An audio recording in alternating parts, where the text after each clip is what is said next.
in terms of increasing the supply in a controlled way so you're not overshadowing the private market and causing any undue pressure on the economy. So it's really a controlled approach to how they're going to increase the supply and control the demand for housing in the societies. And they made that move in the budget presentation, neighbor, by saying that you should not produce, well, the NHC is now mandated not to produce any more high-end apartments. You remember those on Ruthven Road? Yes. That caused some controversy, which I couldn't, I had to be really fair, because the persons who are at the higher end in society who can purchase those apartments, those persons pay NHT as well. So it is unfair to say that you should use the NHT funding only to benefit one sector of the society. It is unfair. But I think the government is handling it quite well in making sure that you put a cap and you ensure that the majority of solutions are geared towards not the lower or the lowest of us, but for the masses of the Jamaican people. But I'm going to find the document so I can actually quote from it in terms of numbers and policy. This is the name of the document. Hello, neighbor. It says NHT, or National Housing Trust Strategic Mandate Review Commission Report 2017. That is the one who. So you are saying that the National Housing Trust, by their policy, is actually advising that the rent to own thing is not advisable. Yes, they said stay away from it, like a sore thumb. Yeah, stay away from it. What you're saying to me, I'm surprised. Then how is it then that the PNP is using this as a flagship for their housing policy? But that speaks to how bankrupt they are for ideas. That's exactly what I'm saying here, neighbor. If they can go and find something that the very agency through which they would like to implement a policy, the very agency did a study and warned that they should stay away from it. And they did not do that simple research to realize that there was a document out there speaking specific to that policy. So the PNP has gotten lazy under Mark Golden, lazy under the Rise United. They are so accustomed to making money by sitting on the beach in Outer Rios and in Montego Bay, buying government papers, that and now Portland. They assume responsibility for an opposition party. They cannot find the time to do the work. But this is breaking news. This is amazing. We know. I'm here. Have you shared this information on other programs, sir? Yeah, this is the second. I think it's the third time we're sharing this on TikTok. Yeah, man, we have it all over there. Yeah. Just saying to me. Well, have you done a post? Have you done a post with it, winner? No, I am getting closer towards the election to actually release my bombshell on the BNP. Oh, you're being strategic. To actually do a video on it. Yeah. Chopper, I just want to say, the PNP very well knows that the position of the NHT, right? But you know what the PNP continue to do? They know that the position of the NHT is not publicly known, right? So they are putting it out there, right, to entice an elect, right? You know, on the neighbor, because they know that the electoral. Foresight, if you were to do a simple Google search, and I keep telling PNP, we don't have to beat you with any sticks and stones. We will use this 20-year-old Google to flag you. A simple Google search says the Jamaican government 2025 housing policy focuses on increasing housing production, improving affordability, and upgrading infrastructure in marginalized community. The Housing Agency of Jamaica, HAJ, plans to significantly increase housing units and address infrastructure deficiencies. The National Housing Trust will also play a key role expanding benefits to increase home ownership and provide financial relief, including increasing loans limit and reducing waiting period for home improvement loans. So when you do these things from a policy perspective, you're increasing the supply of houses by ramping up the actual production of housing, which we are seeing that all over Jamaica now. And the two major entities that would have undertaken this drive would be the NHT and the HHA. HHA is expanding now. They are building out. They are lowering, not necessarily lowering, but they are making their requirements for partnership more accessible. And this is now increasing the amount of contractors that can come into the agency and partner with them. For example, neighbor, if you have in your position now a 10 acre or 20 acre of land that you feel like you want to develop this into a housing area for affordable housing, you can write a proposal and go into NHT or even to HAJ, and they are ready to partner with you. The private-public partnership program in Jamaica is alive and kicking. I know the PNP don't like this. There's a message from the PNP that they have delivered 150,000 housing, sir. I mean, they're not going to be coming up, but they send a message so that they have delivered over 150,000 housing solutions during their time in office. Yeah, but we have passed that already. And they did that over an extended period of 18 and a half plus another what, 5 years, 18, over 30 years. Let us examine now, and we can put that on to the test as well. I'm happy that they're talking. They're so ashamed to come up, but at least they can talk. Let us now put that to the test to see under the PNP versus under the JLP who would have provided more housing solutions to the Jamaican people. We're not here to give my opinion, but we can find the facts because it is there. So let's put that to the test. Simple. Let's put it to the test. Yes. No, but Chopper, what I want to find out, is it that the JLP would have built more houses in 8 years than the PNP would have built in 18 and a half years? Of course. I'm not asking, I'm telling you. Yeah, but we need those figures because these things are important, because housing solution is one of the PNP biggest bragging rights. Yes, and Foresight, that's what I was saying, that in going through the PNP lives last night, I got the feeling that they were under instruction to push this as a flagship policy. And based on what they were saying, that it was taking, they were getting a lot of support from it. I am getting a message here now that that they are the party of housing, having delivered 150,000. I don't know over what period. I should ask them. Emily made a statement, to rubbish that narrative. But I haven't seen the figures, and I'm wondering if there are such figures. Why we should have that all over social media? Well, my first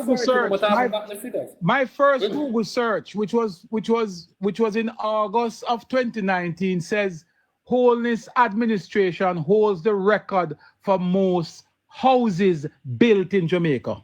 So let's start. We need to trumpet that though, Chops. Let's start there. You see, I don't have to use anything. All I need is this little guy called Google. I don't have to put my personal view in there. Let us bring the facts out. And I challenge any comrade. Let us go on facts. That's why they don't want to debate. They don't want to have a conversation. Because when you have a conversation, I'm going to ask you to provide evidence. So anybody in the chat can Google this now. Chops. Yes, sir. But the PNP don't really dispute that. Only one person said they don't see it, and that person is blind. I don't know who said. Oh, you mean the opposition senator? Floyd Morris. He said he don't see it. When Fred Morris says he has not seen He that, didn't say it was incorrect. He said he don't see it. Who is And the man expecting cannot Fred see. Morris to see that? Come on now. Let us be fair to Floyd. Uncle Floyd. He's blind. We're not expecting you to see that, sir. You're visually impaired. Sorry, Chopper. They are saying that the only reason why the JLP can boast about economic growth is because they are tied to the fiscal rules. Nonsense. Matter of fact, the JLP is no longer under IMF agreement. Whatever we do since, is it 2018? Yes, they enacted the fiscal rules in 2014. Nonsense. The fiscal rule was created by the Jamaica Labour Party under Bruce Golding with Arnie Shaw, Dwight Nelson, and Don Webby at the ministry. We were the ones who crafted that. Yeah. It started with the Jamaica Debt Exchange, was one of the most significant financial maneuvering that this government had undertaken. It is the JLP that implement the fiscal rules that the PNP, when they took office in 2011, they took office in a stiff jacket.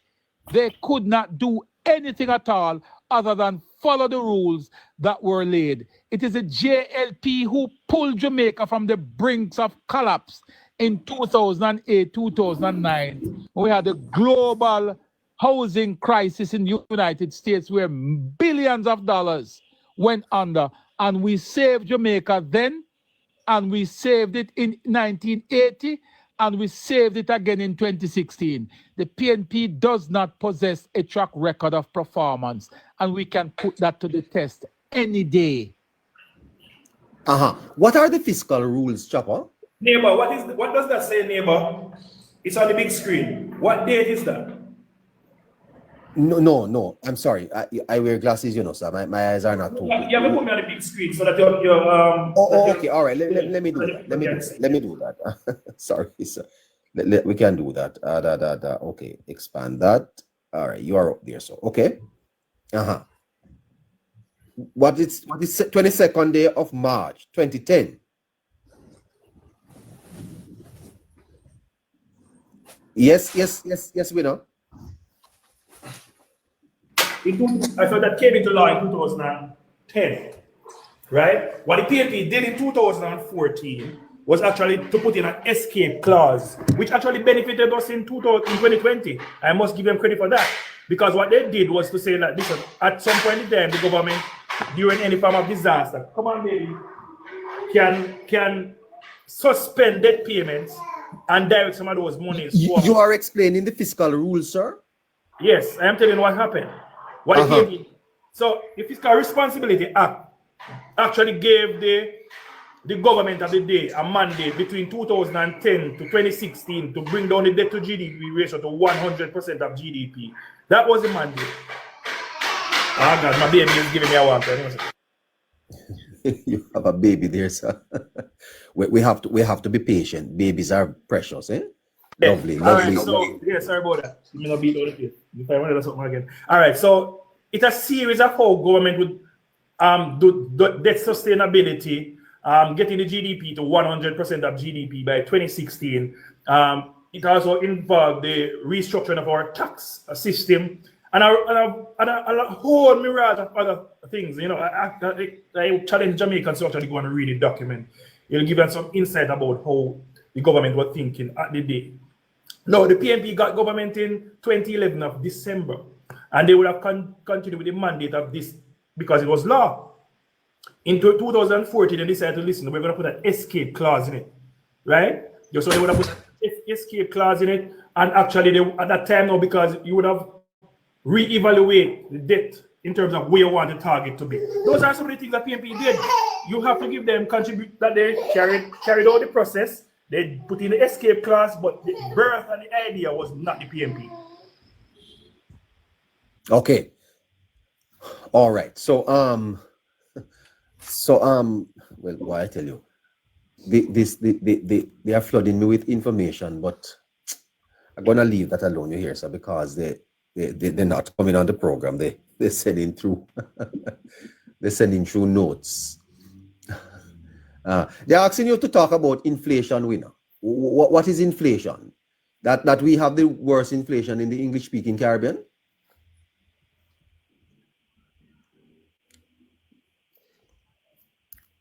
Winner, attending to the baby.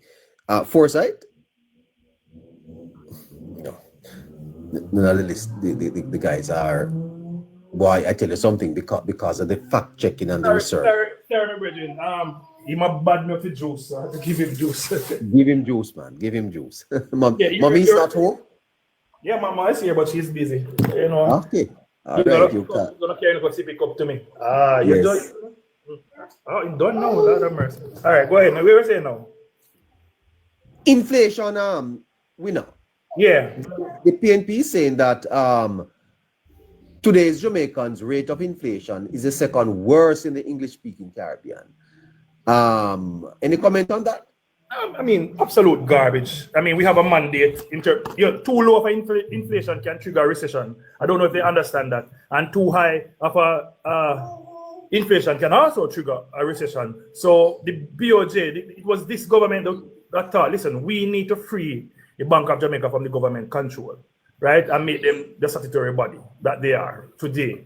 And they started that mandate in 2017, and it was in 2021 that the BOJ became a statutory body, meaning that they now have control over their mandate. And part of their mandate was to have a targeted inflation approach, hello neighbor, where we had targeting the inflation between 4 to 6%. And this is a sweet spot where they found that, listen, it is not too low where it can trigger a recession, and it's not too high where it can trigger a recession. And Jamaica has progressively been in that gap. We are where we are supposed to be based on all the policies and programs that we operate under as a country. And we have been maintaining that for the longest period of time. So I don't know what you're talking about. Yes, okay. Are they telling us that the Bank of Jamaica is so stupid that they would have inflation rate target set between 4 to 6%? You see, what a lot of people don't understand, winner, is that we have what is considered in Jamaica to be an appropriations committee of parliament, the secretary of parliament, and their responsibility is really to examine the budget put forward and to authorize spending. No, there was a time in Jamaica, where discretionary spending and other spendings were just left to the mercy of politicians. Sorry, I am getting lots of messages from the PNP. I'm just asking you guys, please, don't be so camera shy. We're not going to bite you over here, man. Just come up, man. I'm not going to read any more of the questions. Just come and talk to us. So the fiscal rules, yeah. The fiscal rules were implemented, and it was to simplify, not just simplify, but to put some level of control on how government's money is spent. Because prior to the fiscal rules, you had a lot of latitude in the amount you can borrow and what you can do with it. And it is that reason why back in the 90s or in the 2000s, PNP was able to say ta-ta to the IMF, because the IMF came with a lot of rules as to how you can spend the money that you draw down from them. They tightened those rules. So when you get rid of the IMF, you're able, and which we saw under the PNP, they borrowed money at a higher rate of interest than they would have done with the IMF in place. So when they removed the IMF, they were able to go to the open market and they borrowed money at a higher rate. Now, the only reason for doing that at the time was because they were able to spend that money without any proper oversight. Yeah? Exactly. They borrowed money at a higher interest rate, removed the IMF, they were really, providing some guidance. They removed the IMF and they borrowed money at a high interest rate. They spent it however they want. And that was part of what collapsed the country's economy too, or keep it stagnant. No. Who got rich? Who got rich because of it? Well, again, the riches came because what you have, this whole structure is more like a scam, like you're taking money from the poor and giving it to the rich. But you're doing it in such a way that it is you're not attacking anybody's bank account personally, and you're not asking them to bring the money to your house. But you're using government policy to do that. That's why it is very, very scary when a criminal organization gets their hands on government coffers. It is scary. I'm not saying to you that that is what exists in Jamaica, no. But if you allow a criminal organization to get their fingers into the coffers, they will remove that money in ways that you would never believe, yeah? They will crash the market and pick up the pieces because they have the wherewithal to do so. Now, back to the thing real quick. Parliamentary approval requires, these are some of the key components of the fiscal rules. Yes. All public expenditure must be authorized by Parliament through the Appropriation Act, right? So you cannot, on which didn't exist before. No ministry, agency, or department can spend public money unless it is physically allocated via this legal process. Yes. This is what the fiscal rule does, you know. It put these things in place. And it is to mitigate against corruption, eh? Yes, because what we had coming up in the 90s was people do as you like. Do whatever you please with government money. Strict budgetary compliance. Funds but must be spent. Chopper, it explains and it really tells us as Jamaicans how well this government has done, you know. Absolutely. Because to have done what they have done under the fiscal rules, but I tell you. But if you were to just look at the tenure. Also, Chop, speak about the establishment of the Constituency Development Fund. Well, CDF was a brainchild of Bruce Golding, right? And what Bruce Golding what he did was to level the playing field and to give the political representatives in the various constituency an opportunity to interact with their people, to be able to respond, assist their people, and to respond right, and to make them it also mandatory, because what obtains before was that if your party is not in power, those MPs who are in the opposition party would have suffered. So exactly, and what Bruce Golding did was he did it across the board. And if you notice now that the Jamaica Labour Party operates totally different from the PNP, every policy that is implemented or every initiative that is implemented under the JLP, it goes across the board. If it is social housing, every single MP, all 63, would get it. Under the PNP, what you would have is selective MPs getting benefits. Yeah. And they were able, without the fiscal rules, they were able to disburse funds without any level of accountability and transparency. So strict budgetary compliance. It says that funds must be spent only for the purpose for which they were approved. If the fund is not approved to fix a road, you can't take that money and say I got to do debushing with it. And isn't this why some implementation are so slow? Yeah, well, no, because what happened, as I said to you before, the key component, and I'm just going through another one real quick, which will answer your question. It says you can't spend the money in any way that you please. It must be spent in accordance to what it was approved for. It also says misuse or reallocation of funds without approval is a breach of financial laws. These are laws that were passed in Parliament, you know. Yes, so if you... In other words, whatever projects you see happening on the ground would have gone through a process and is approved and is being monitored. All right. Let me give you a typical example. Under the PNP, if a road was approved for rehabilitation in Timbuktu, 2 kilometers of roadway, but the member of parliament believe that it is better for him to bring it to Moko or to some other area because it benefits him politically, whether through vote or his ability to circumvent the payment process and get the money off of it. Either way, he would have had no regulations to prevent him from reallocating that work. The fiscal rules prevent that because it is now illegal and it is now a breach if you were to reallocate funds without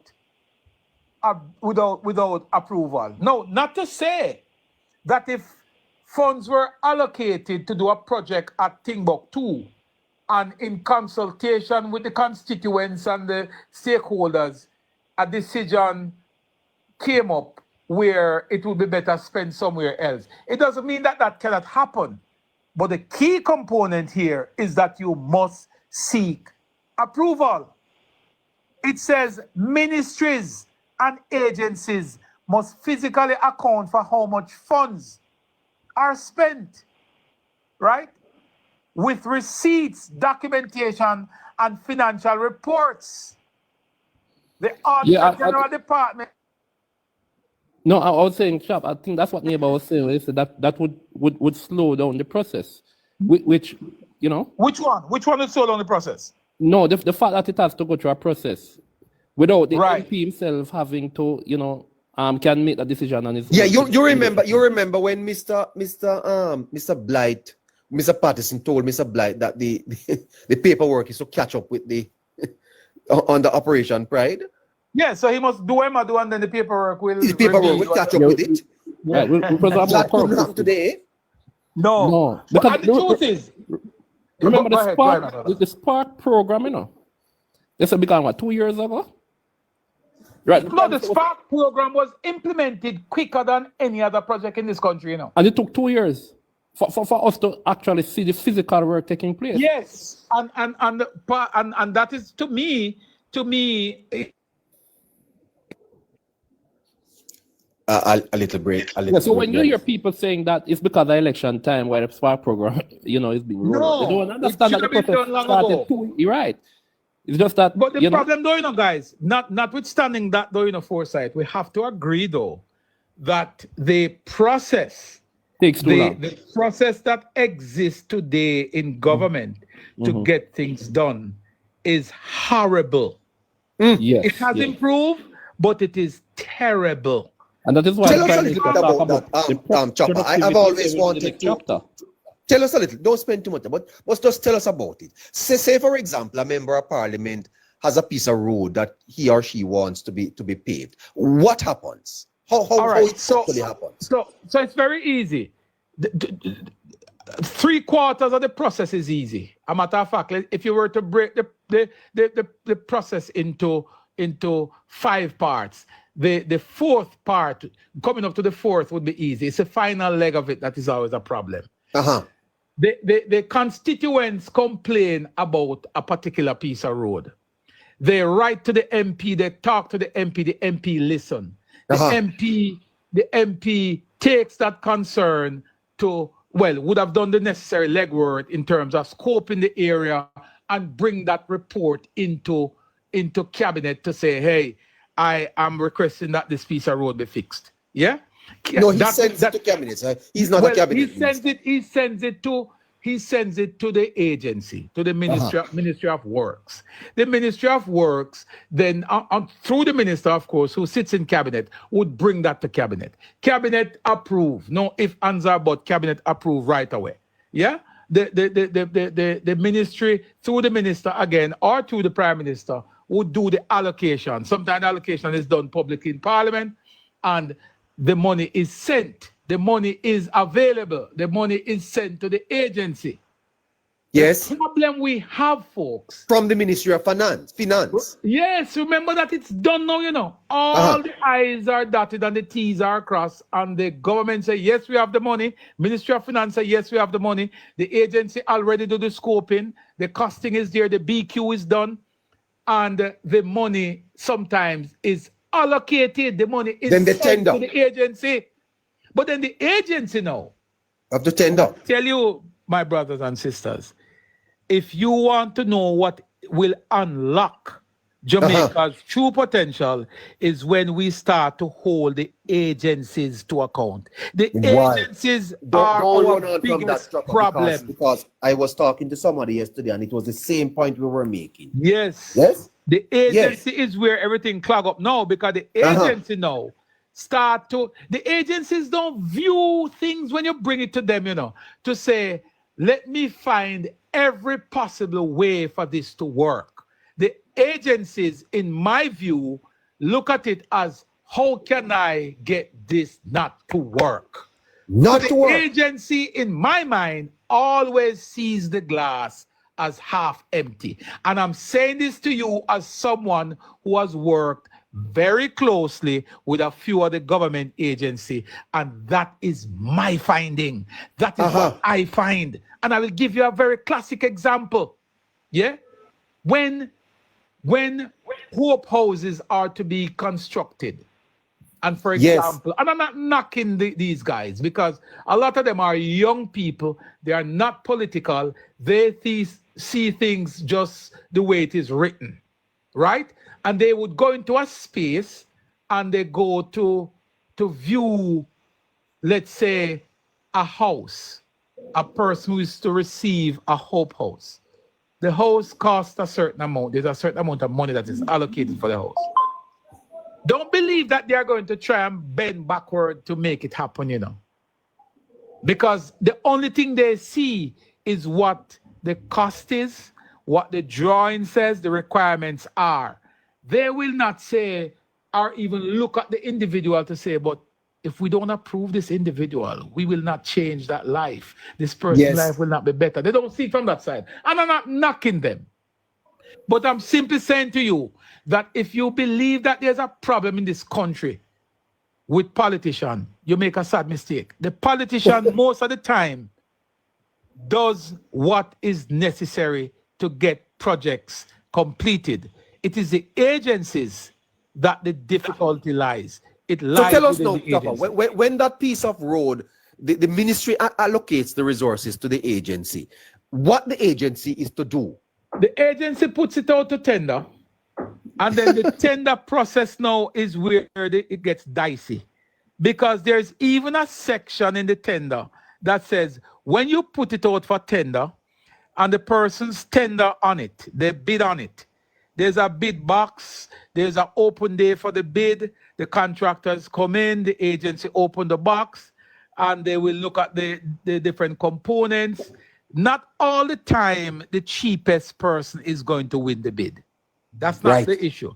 It is the persons, sometimes with a track record of performance, the persons with the necessary required grade, approve contractor general grade of what you may call it, the grade in construction or in whatever field it is. Can't the members of parliament recommend contractors? Yes, they can, and they don't just recommend them on their own will. It is the agency sometimes who will ask the member of parliament to recommend 1 or 2 or 3 contractors. Yes, and that project, you know why I'm asking you. You know why I'm asking you this, sir? Neighbor, hold on, neighbor, hold your point for a second, because what I'm about to say is very important. Though the MP recommends a contractor or a few contractors, it is the agency who makes the decision whether or not the contractor can do the work or cannot do the work. It is not the MP. And the reason the agency will ask the MP for recommendation sometimes is because of the area in which the work ought to be done. Sometimes you have to look at the area and you have to recognize that, for a contractor to work in this area, it is better for somebody who is familiar with the area so as not to cause any problem or any, any undue Yes, sir. We understand tension. exactly what you're talking about. So the member of parliament, of course, plays a role in stabilizing that situation. So he's sometimes called upon to make that recommendation. But And isn't it true that this process of tendering can last as long as 2-3 years? Absolutely, a matter of fact. Can I add something? In some of the procurement, there's a part there that says after you approve it, after you go through everything and you select the contractor, there is what is called a waiting period where the contractor sits there and do nothing. Nobody does anything. You can't mobilize, you can't start the work, it just sits there. I think it's 90 days or something like that. More than But that, Chopper, I think it's 120 days. Yeah. Chopper, we saw this procurement problem the other day with the Ministry of Health and Jackden Group, which is owned by Dennis Garden. Yes. No, Dennis Garden would have bid 500,000 Jamaican, 500 million. Yeah, I think it's 500 million below the second lowest bidder. Yes. So on face value, Jackden would have won the bidding. But when you look at everything else that is involved in the Jackden process, where they would have offered, the minister said, no, when we look at it at face value, it looks like you would have won, but when you go through the nitty-gritty, you are like $2 billion higher than the other person's betting. Yeah. Thanks for the information. No, Chopper. Let's bring this up because the people are learning. So when let's say the contract is now approved and a contractor is chosen, what then happens? As I said to you before, there's in the document what is called, I think it's called a waiting period, meaning the contract has to just sit there and wait. And let me tell you why. Because I have been the holder of an NCC National Contracts Commission license. Yes. So I had or still have a company that is licensed to bid contracts. So I'm not speaking to you from an insulated or isolated position. I have done it before many, many times.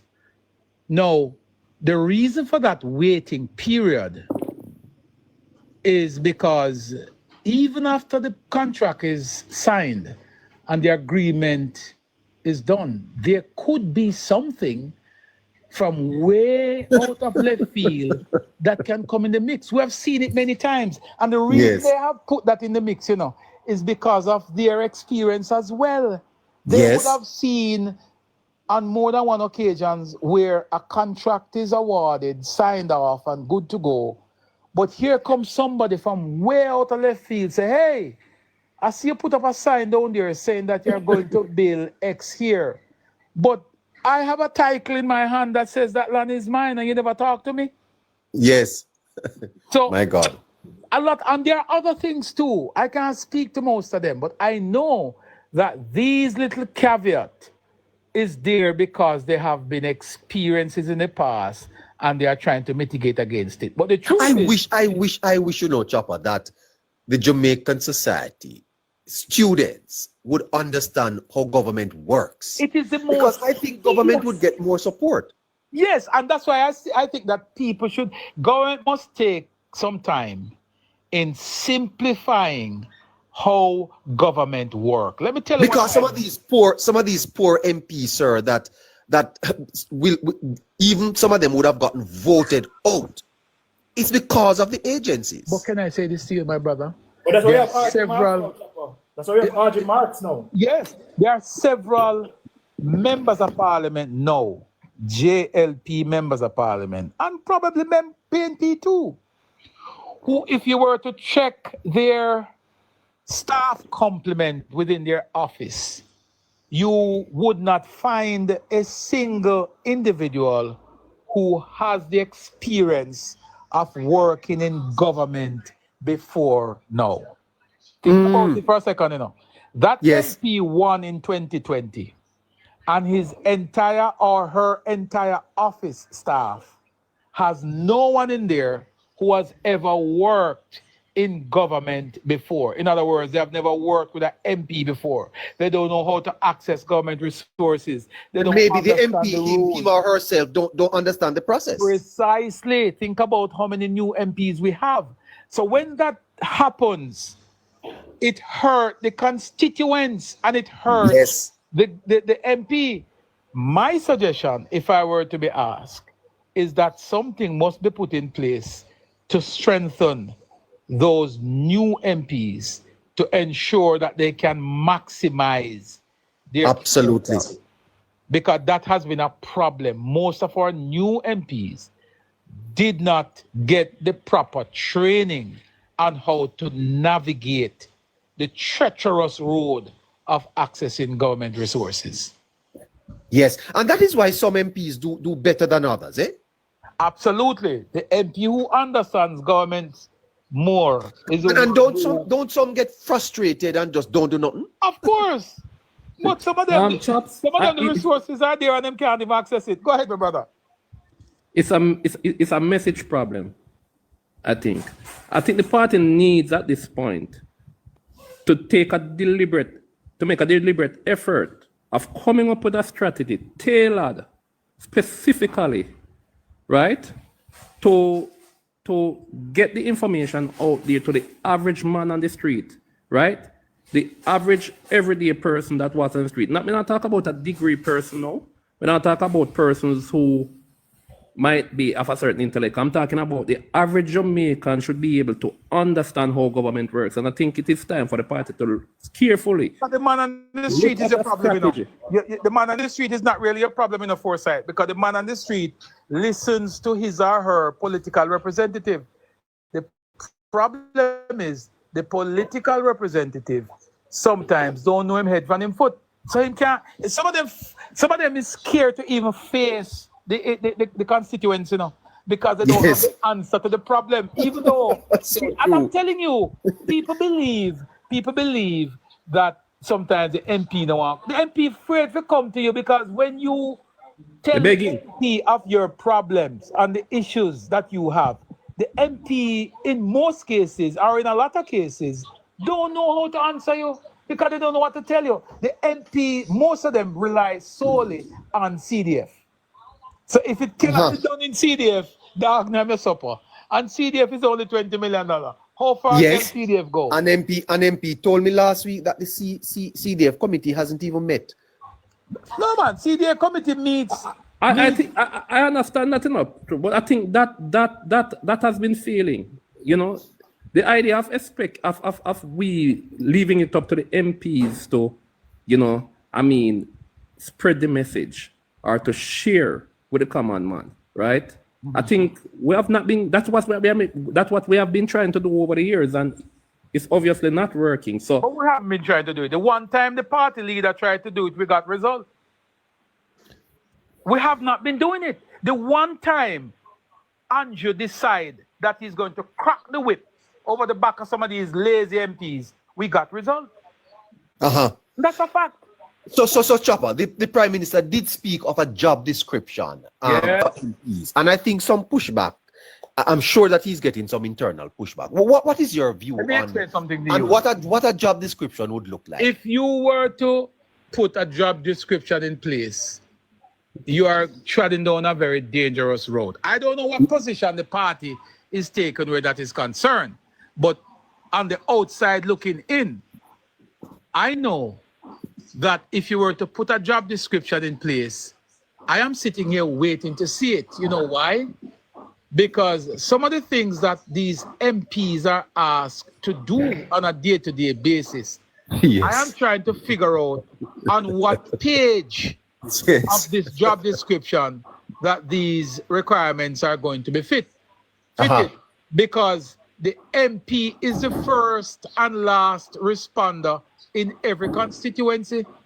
The MP is your clergyman, he's your doctor, he's your attorney, he's your housekeeper, he's your social worker, he's almost everything that you requires. The MP is the first man sometimes to go on a scene where there's a crime, an accident, a sick, a lame, a lazy. It's the MP. So I am curious to see how we are going to construct. Yeah. And if the MP don't turn up at the dead yard, the family vex. So I want to see how the dead yard part of it go. What is going to be in the JB for dead yard?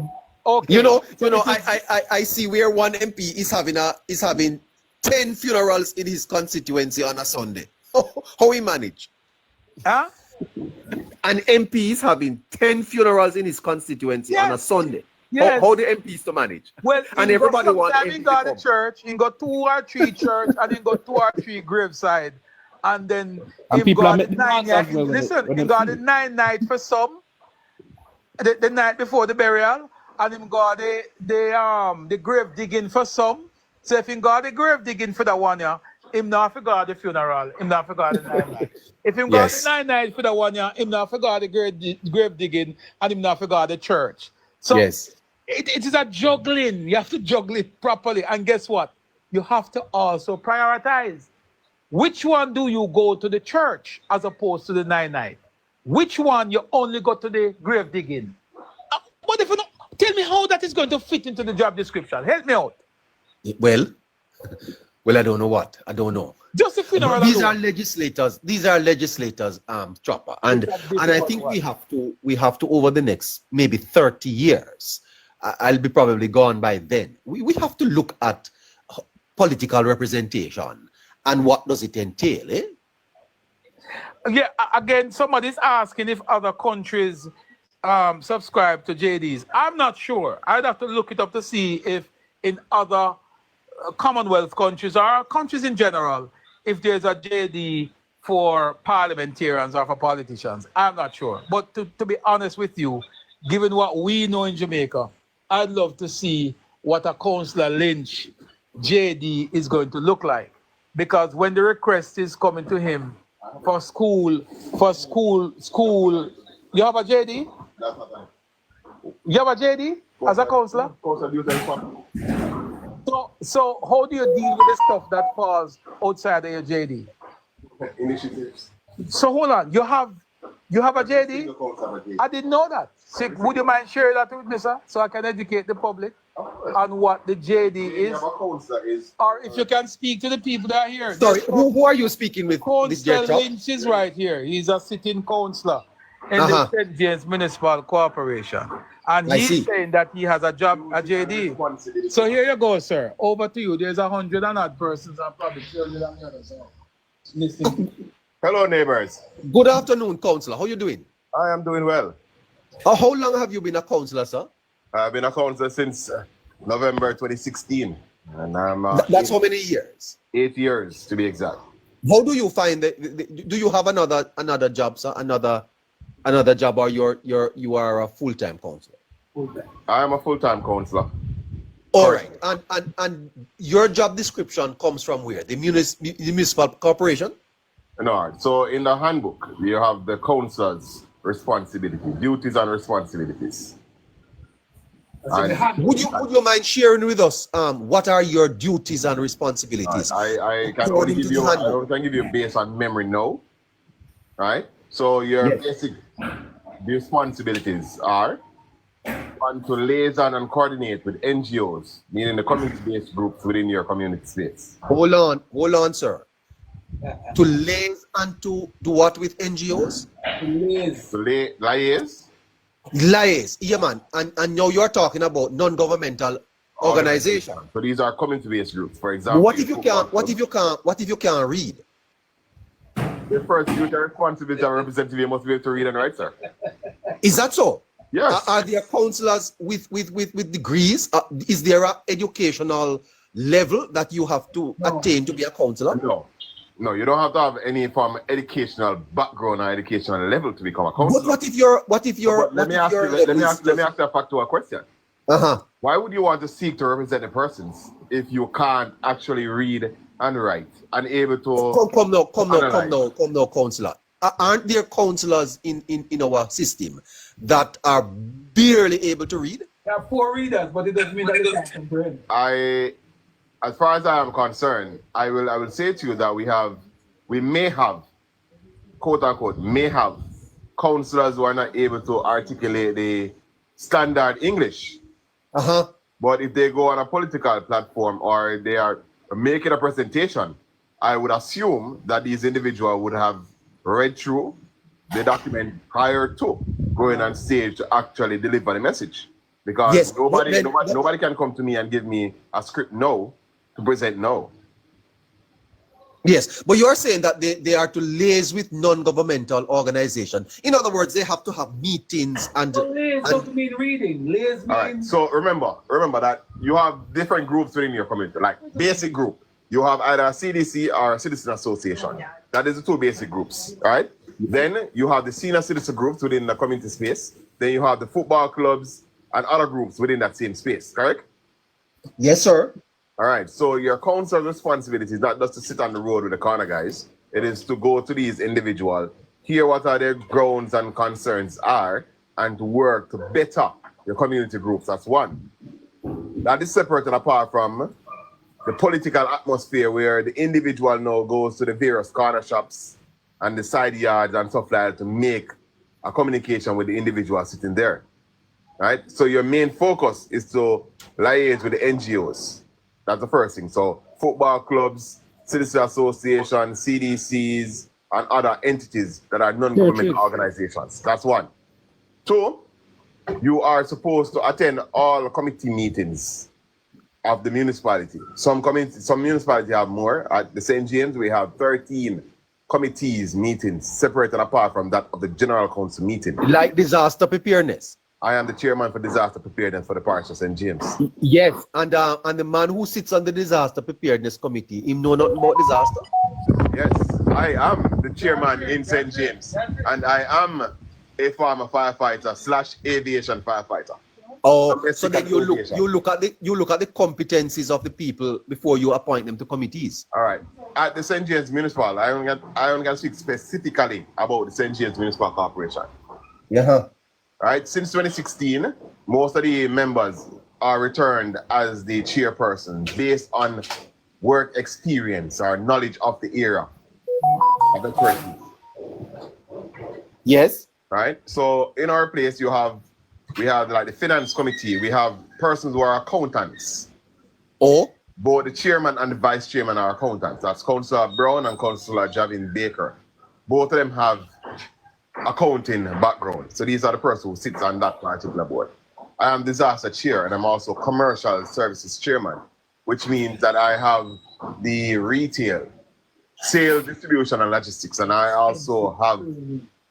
also have to do one-on-one training with the managers of these departments, which they will break out the entire duty and responsibility of each organization within the corporation.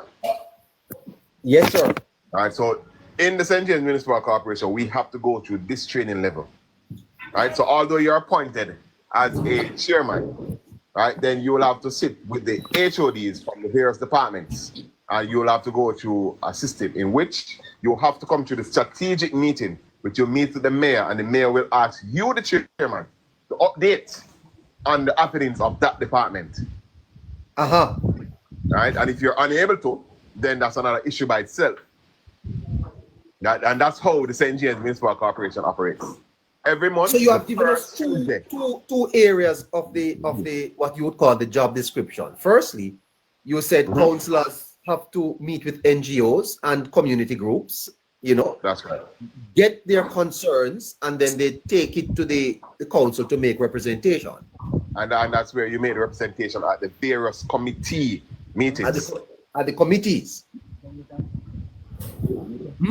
When also hold on a second. What's inside the house? We're talking with a councillor from the St. James or Westmoreland? No, St. James.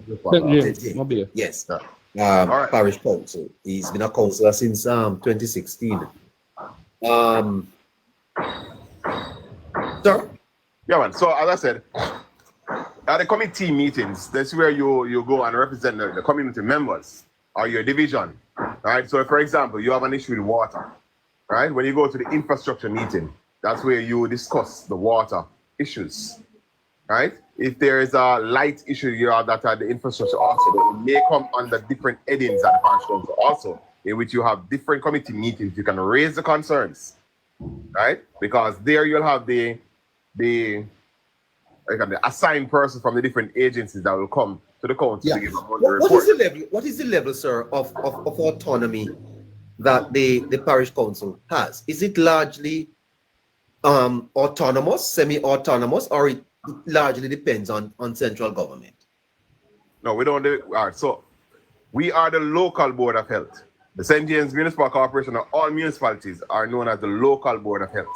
We deal with the matters affecting the parish directly. If there's an issue that I cannot get resolved at the council level, then the mayor will advise the Ministry of Local Government, where Desmond McKenzie himself will get a briefing of what is taking place. All right, that is the chain of command. Myself, if I have an issue, then I'll take it back to my member of parliament to say, all right, we had this discussion on corporation, and based on the angle or the degree in which the communication is being held, I will suggest that you may have to make contact with the various ministers. Right? And my member of parliament will go into parliament and he will call a minister and say, hey, you know, my council is saying that he has this issue in this particular division and he needs your support on it. Can you facilitate a meeting? You know, that do Zoom meeting, an online meeting, a call meeting, and we'll deal with all of that issue. And then from there, the matters are normally addressed. Yeah, very good. You know, sir, I'm here and I have been involved in local government to some level. I was once the chairman of the what they call it. Anyway, my age, I forget things. But it's amazing that Jamaicans tend not to understand the processes of government and how government works. Mm-hmm. And I think if our people understood more how governments work, they would more support governments, you know, sir. But we just don't know. Let me tell you, there are two types of persons. Yes, is the word I was looking for. No, there are two types of persons that operates within a community scale. The listeners are asking for your name, so I don't know if you mind giving it. All right, my name is Arthur Lynch. Arthur Lynch. That's He's correct. a councillor. Mm-hmm. Arthur Lynch. Councillor right. Arthur Lynch. Yeah, for the Montego Bay Southeast Division, known as Rosyth Division. Yeah, Arthur, you have greater political ambitions, sir. Most definitely. Why would you be in politics? Okay, great. You want to become mayor? You're gonna run for parliament? Well, remember the opportunities presents based on availability of seats. So, for example, at the municipality, yes, based on availability. So currently we have a sitting mayor. So who knows? Maybe at the next election, then I may throw my hat in the ring. I may say to the winning councillors to say, you know, guys, I have an intention. I would like to become the mayor of Montego Bay, and it goes to a vote within the team. So remember, yes, the majority is the one that carries the mayor, and the mayor. Mm-hmm. You sound like an interesting man. How do you see Jamaica in the next 10 years? I get the feeling that the Labour Party is going to be getting an unprecedented third term. At least that's what the forecast is showing. I have the forecast online. How old are you, sir? Would you mind telling us your age? I was born in 1981. Oh, you could be my son. 40 little bit, yes. You could be my son, you know, sir. Well, so let it be, you know. Give me where you see Jamaica now, sir, and where do you see Jamaica going in the next? So, let me tell you what I did. Like in recent times, I thought it was about before the Easter holiday. I think it was on Wednesday after infrastructure meeting. I called both Councillor Swaby, which is a PNP councillor, and Councillor Michael Allen, which is also somewhat of a Labourite / PNP. Is a middleman. He doesn't know the people that he represents. Yes? So we would have a discussion. I say to them that, you know, during my high school years, it was under the PJ Patterson-led administration. Right? And during that period, then, you know, I didn't know much about politics. I only worked for the member of parliament. Well, then it was a councillor, Hero Clark, for the Montego Bay Southeast Division. So during the election period, I normally deal with the issuing of pamphlets and organization and stuff like that. Transportation, logistics, because my main aim is always in logistics. All right, so this is what I normally do. Now, when we check the levels, we realize that under the PMP, there was not much development. I will tell you plainly, under PJ Policy, there was not much. Then Bruce Golding came into power. When Bruce Golding came into power, then you start to see a level of transformation. As a youngster, I normally see a level of transformation. Not because I'm a supporter and a Labourite. That doesn't mean I am talking bias now. Right? When Bruce Golding came, there was a level of transformation starting until the little issue with Doodle Coke. Yes? Then all of that gone back to shambles again. Now after that, then the Portia Simpson administration came in play. When she came in play, there was another thing of stagnant. Everything was stagnant. Then I was able to comprehend and understand and analyze politics during that period. Then out of nowhere, remember, I didn't know Dr. Andrew Holness from nowhere. Right? He was a member of the party. Yes, he was an MP, yes, and all of that. But when he rose to the occasion, and I sat and I listened to him speaking then, compared to now, he had matured quite well in the political realm. So much so that he is now an inspiration to many persons, both who are sitting council, sitting member of parliament, and persons who are the supporters. They are awed by how he presents himself and how he displays the politics. They're what, sir? They're what? Oh, they're taken aback. They're taken aback. Oh. By how, how he operates. Meaning that he is a straightforward, very honest person. And person can actually, what do you call it? The person can actually accept what he's saying and know that what he's saying is actually factual. And there's no two-sided. Yes, the listeners want to know that it's not Chopper that is speaking here. It's actually the councillor. Remind us of your name, sir. Councillor Arthur Lynch for the Montego Bay Southeast region. Councillor Arthur Lynch. So Chopper is beside him, and so he's using Chopper's phone. Okay, let's clear that up. So all right, sir. Go ahead. Yeah, man. So I am on the road. I was on the road earlier with the member of parliament, Weath, at the Spanish and we were issuing a bun and cheese. So I saw him. So I stopped. That's central St. James. Central St. James. Yes, sir. Leroy Clark. Leroy Clark. Doing what, sir? You were doing what? Distribution of additional bun and cheese because he had a demand and he asked for us to deliver some more. Sir, I would like you to come back here to tell me about that, and I'm going to tell you why that needs to stop. But go ahead. Well, you own a bakery. Person look forward to these things. So as come on. Let that pass. Let that pass, sir. All right.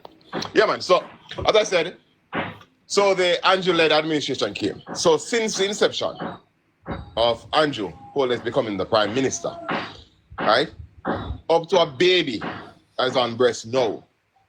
By the way, sir, send one of those bun from Central St. James on for me, no? Please. I can't make a promise to you at this current time.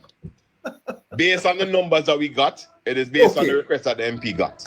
So that's how we have to do the distribution. You see demand and supply? Yes. Okay. That is why you don't start. Go ahead, sir.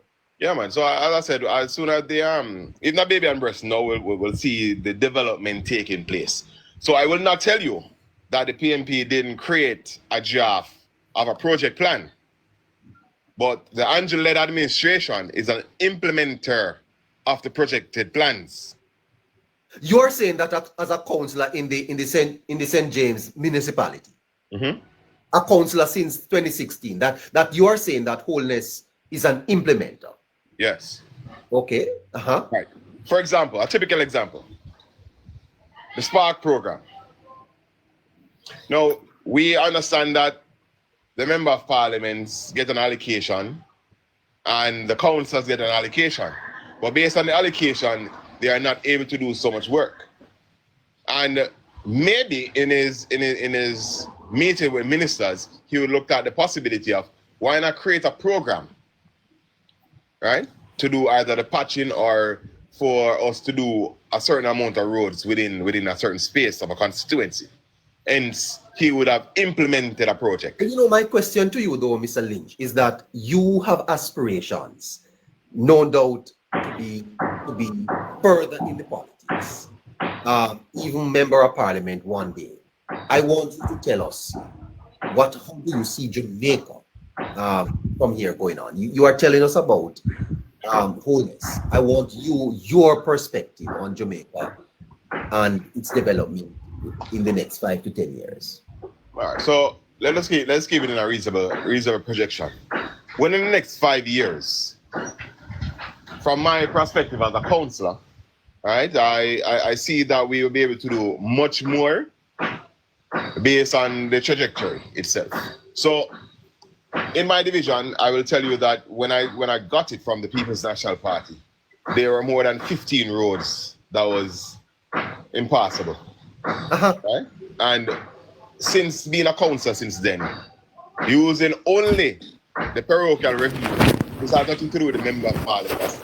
Tell us about that parochial revenue. That's money that revenue fund is the funding that is allocated to each municipality on a monthly basis. From central government?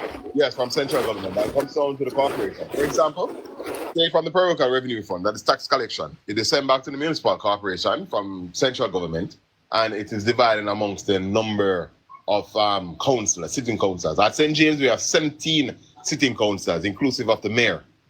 So, for example, an allocation of $30 million will have come back to the corporation as parochial revenue fund. And that is divided by all 17 councillors for them to get a divisional PRF. So the 30 million is divided equally among the 17 councillors? Inclusive of PNP and JLP, yes. Oh. Right, but our mayor, who is the youngest mayor, that's Richard Vernon, he now said to us that, guys, let us do a thing called a pool. So a pool is where you find 3 or 4 divisions. We'll put all the allocation together and get a thing called a lump sum. So each division on a monthly basis for a 6-month period, we get a lump sum of $3.5 million. And that money is earmarked only to do infrastructure development. So you can do roads, you can do sidewalk, you can do signage in your community, you can do painting for crosswalks and additional things. So only for infrastructure development. And that's how we operate in St. James. This is why, out of all the other municipalities, the St. James municipality operates separate and apart. Okay, you know, each municipality operates on their own bylaws. And every bylaw is either similar or different in size. Why are you taking down the PNP signs over there, sir? Ha! All right. So, under the Town and Country Planning Act, right? We'll not talk about the political season. Under the Town and Planning Act, in order to erect any signs within any space, then you have to seek approval from the municipal corporation. And that is the first rule of thumb. Now, the mayor is saying to the political parties, both JLP and PNP, he's saying to them that it is not yet a political season, because as you know that the parliament can be dissolved and or by September. However, the prime minister can hold the ground until December, which is constitutionally correct. Therefore, an election, it may be due in 6 months, but by the constitution, the prime minister don't have to call election until December 31st. Careful you say. Careful you say. I know exactly what I'm speaking of. That's what the constitution says. Under the ROPA law, it said 54 weeks. 54 weeks will give you the 6-month period in which signs can be erected. Well, not signs to be erected. Under the ROPA law, it speaks specifically to political campaign financing. And that is what the PNP is saying. And under the ROPA law, we are able to put it up 6 months because we're in the election period and da. But no, that's not it. Under the ROPA, make a distinction, Councillor, make a distinction between the political campaign period and the campaign funding. You're making that distinction, eh? So, yes. So the campaign period, right? Very important. He said impending election. Yes. Right? So the impending election is when you know a date. Yes. So you're saying to me that if after the local government election, right? and we would have gotten 14 days, 2 weeks after the election, to remove all political paraphernalia from the space. On the 16th day, I can actually re-elected all political signs because there's always an impending election. Mr. Councillor, does the election campaign begin 6 months before the term of the administration ends? Let me be mindful of how I speak about that particular aspect of it. A political campaign, right, season starts when an impending election is pending, correct? An impending election, from my interpretation of the law, it says when a date is given. So the Prime Minister will come and say that nomination day is this day, and election day is that day, right? This is where I believe that this is when the political campaign season starts. And this is where you can put up your banners, your flyers, your pamphlets, your flags, your cars, your music, all the way down, because now you have known that nomination day will be the next 7 days and election day will be 14 days thereafter or 28 days thereafter. Right? So this is when I believe that it's a campaign period. For now, in this time, everybody knows that an election is pending for September, between now and September. What I say to all candidates, PNP and JLP, if you have not started, now is the time that you should have started. To go out in the fields, walk house to house, do your introduction of persons, do your basic canvassing, because everybody knows that politics is a numbers game. And that's where you should start.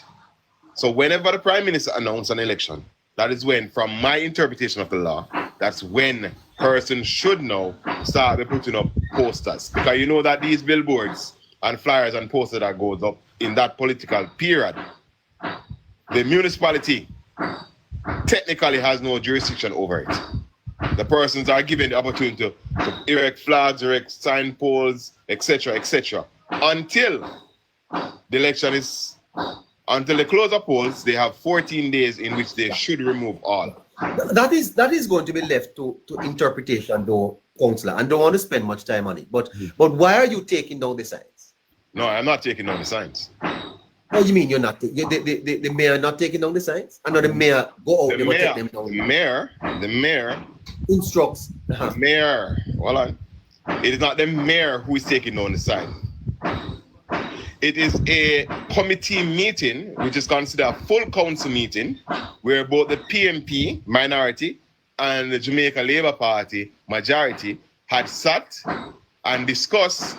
They made their contributions. We made our contributions. We both sat and looked at the ROPA, the Political Act, and also the Constitution. We looked at them in detail, and a decision by the corporation or by council was taken, in which the decision was taken that all political paraphernalia must be taken down until.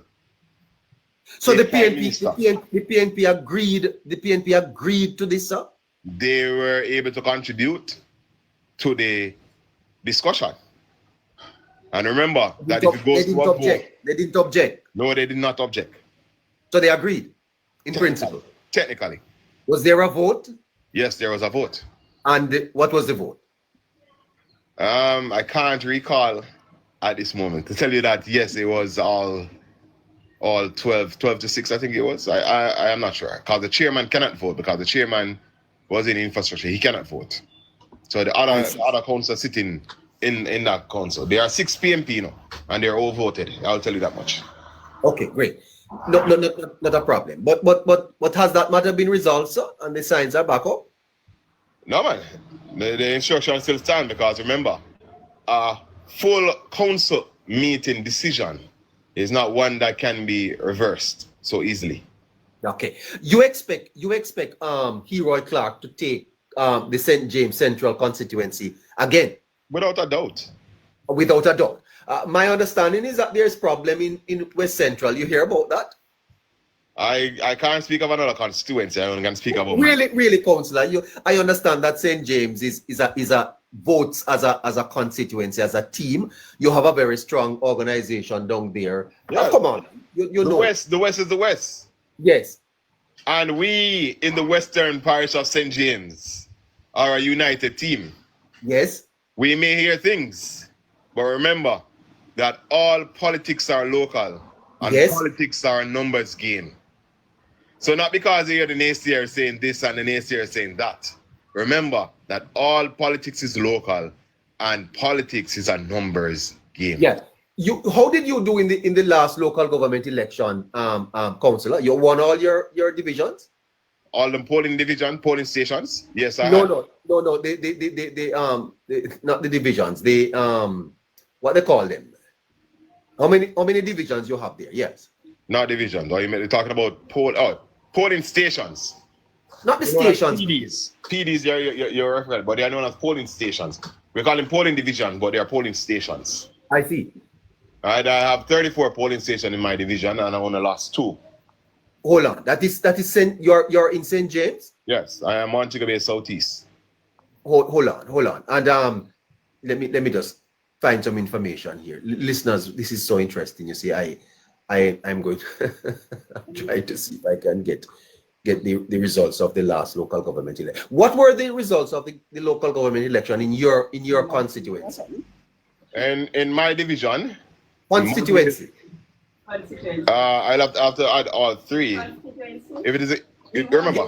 You have Montego Bay South and Salt Spring. Yes, we won all 3. You won all 3. Yes. That's what I was asking you. So you won all 3. Yeah. Mr. Vernon won. He won Montego Bay, and you won with 1,322 votes. That's correct. Oh, you are big strong Labour right down there, man. No, we're not strong. We're just a united team in St. James. Oh, I see. Remember, I always tell you, I tell you this before. I said that all politics is local. Yes. And all politicians depending upon a numbers game. Yeah. The PNP seems to have good support over in Salt Spring, though. My understanding is that they run up the number over there and coming for you. You you think you can hold on? It's not a matter of think. It's not a matter of think. This is St. James. I tell you already now. Yeah, but the PNP has won that constituency. Lloyd B. Smith, I think, won. Yes, he had won, let me say, technically by default. By default? Technically by default. Because remember that when our member of parliament went up for the MP post, he was the sitting councillor for Roseites division. That's Hero Clark. He was a councillor for the division. Yes. Right? So by the time Hero to garner the workers of the different division, both downtown division and the South Spring division, right? Remember that the South Spring division then had a sitting councillor, and the downtown had a sitting PNP councillor also. So by the time he tried to infiltrate both South Spring and downtown, he was outnumbered because of 2 sitting councillors.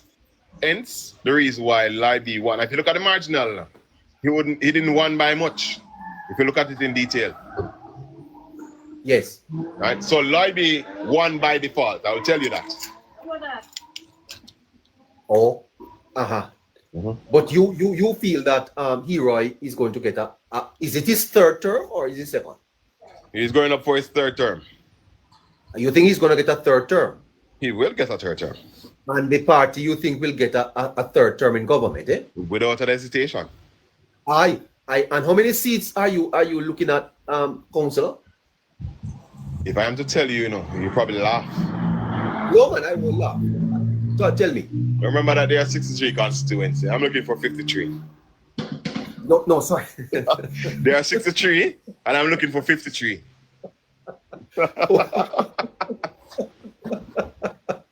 This man here is fantastic. He's 60. You think that you're going to win more seats, huh? Yes, based on the party's performance, and you know that there are so many achievements that I even can't remember most of them. There are so much. Yes. But I'm just spitballing. I don't have a number set. I don't have a number set based on. You are going to be picking up 4 seats. Yes. You want people to take you serious, council? Yes. All right. So let me ask. Really? So let me ask you a question. Based on the political performance now of the Jamaica Labour Party, right, and the achievement in which the Jamaica Labour Party have achieved, right, and the member of parliaments are doing their part of the job of garnering the support and the recruitment drive and remuneration and their personal performance within their space. Don't you believe that they will be able to garner more seats at this general election? Asking me for my opinion, sir? Yes. I prefer not to say what my opinion is, but I let me tell you something. You see, Mr. Lynch. In 1989, were you born? Yes.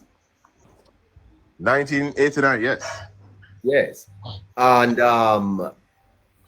the JLP at the time, you see, sir, was expecting to win the election and they lost. I know it's a different time now, and but Mr. Lynch, the fact of the matter is that the Jamaican voting population has been quite unpredictable, you know, so you know that. Yes, the landscape of the voters have changed significantly. Yes, and don't you find that on the ground, there is still some ambivalence in terms of how people are looking at where the country is? Even in the polls, you know, a lot of people are looking individually at themselves and saying, "Why, you know, the country is heading in the wrong direction." What are you going to do? Let me tell you one thing about the polls. Yes. The polls are not necessarily correct. You know why the polls are not necessarily correct?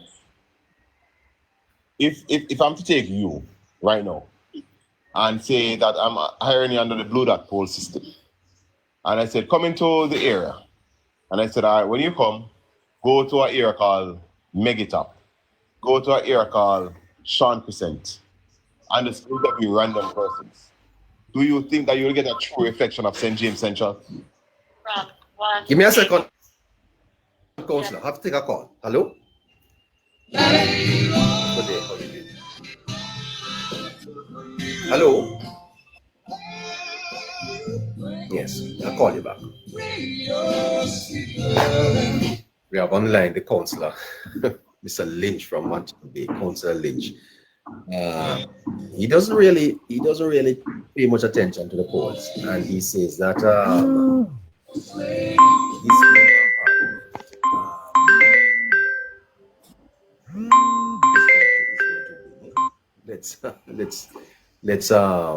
let's pick up Joshua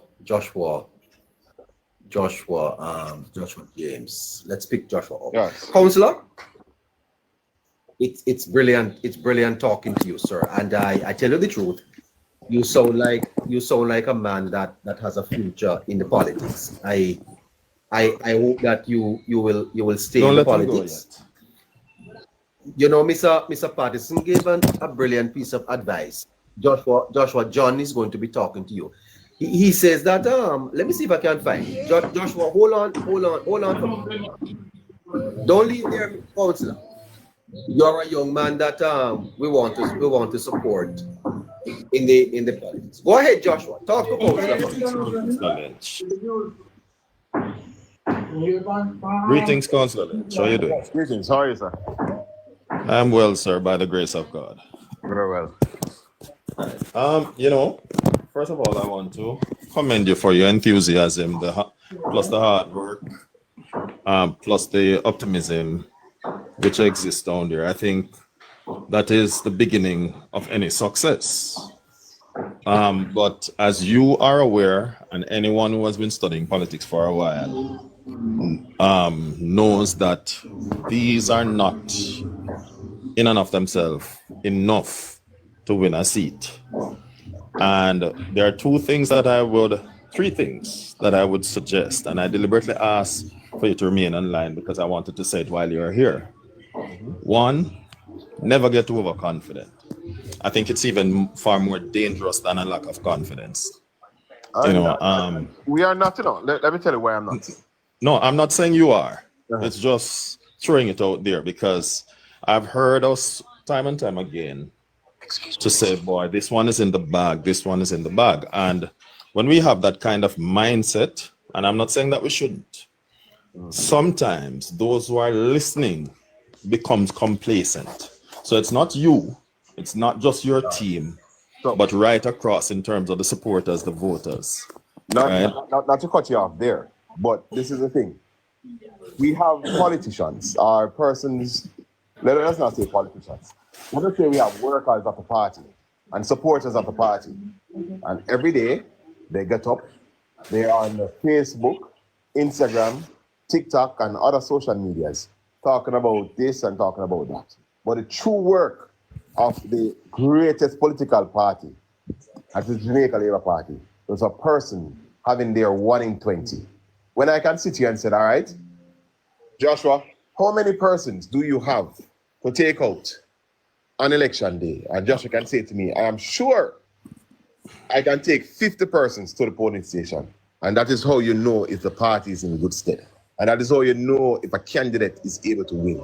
If I can call 15 members of my division to say, remember, how many persons do you have ready for election day? Do you have the contact number? Do you have their place of work? Are they coming to vote? If they can't give me those information, then we have a red flag. In St. James, we do not leave anything for granted. We don't leave workers to do all of the work. The member of parliament and councils have to have, like me, 1 in 1,000 cards. Right? So when it comes on to a political election, say the general election now, I know where I'll find the first 1,000 voters to come and vote. Right? All right. So that I applaud that. Right. But here's what. Remember. Can I just insert a question? Is that approach replicated across all constituencies? No, that's where I was going. As I said. Foresight, that's where I was going. But that's why I only can speak for St. James, and this is why I said to you that when persons on the social media for hours, these are critical times in which they could actually go on. Councillor Lynch, your housing scheme, you know, are Jamaica Labour Party supporters. How many persons in your housing scheme you know that if election is called tomorrow morning, they need to see the member of parliament or they need to see the councillor for assurance before they come out to vote? How many persons in your neighborhood that you know that if election is called tomorrow morning, you're sure that whether I call that person or not, that person will be coming out to vote? How would they know? All right. So Councillor Lynch, here's what I believe. What that concern that you have raised is a very valid concern. But here's what I believe. A chain is only as good as its weakest link. And I think when you're part of a team strategy is important. And whilst I understand that St. James's team is part of their nucleus, you're also part of the Jamaica Labour Party team. So I believe that this strategy could be shared right across. Let me give you one of the caution that part of the reason why I'm so cautious. I remember leading up to the February parish council election, I got word. I drove right across Jamaica. I observed what was happening, plus I have people who know me and they call me. I called a few of the persons who I know, including a member of parliament, right? And I shared the information that I gleaned and where the PNP was targeting, the parishes that they were targeting, the constituencies that they were targeting. And I called at least 2 persons and I said, hey, watch out for your constituency. They're targeting here. One of the reply from the member of parliament to me was that I am not worried because we can't lose it. So said, so done. He ended up losing the very division that I got word that they were targeting. And every single area that I was told that they were targeting, that those are the areas that we end up losing. So my intel was spot on. So let me tell you. If I am a sitting member of parliament and I get an anonymous caller to say to me that, Councillor, Mr. Lynch, I get to understand that they're targeting the Rosites area, right? And I said, okay, all right, good for the heads up. But it's up to the member of parliament to look into that call. That's the point that I'm making. On election day, I wasn't. you cannot leave no stone unturned. No, I wasn't an anonymous caller either. It is somebody who has my number and I have his number. And we are familiar with each other. We have never met, but we have spoken on the phone on more than one occasion. And I said, hey, this is what I receive in terms of intel. And he said to me, he's not worried. Can't lose that. And I was shocked. I said to myself, after all of that. That's not overconfidence. That's called arrogance. Right? That's, you don't score own goals like that. Let me tell you. Take up your phone and call the member of parliament for St. James Central and say to him that you have a concern of any of his divisions or any of his areas. And I will tell you, before the week ends, the entire team will be in that zone.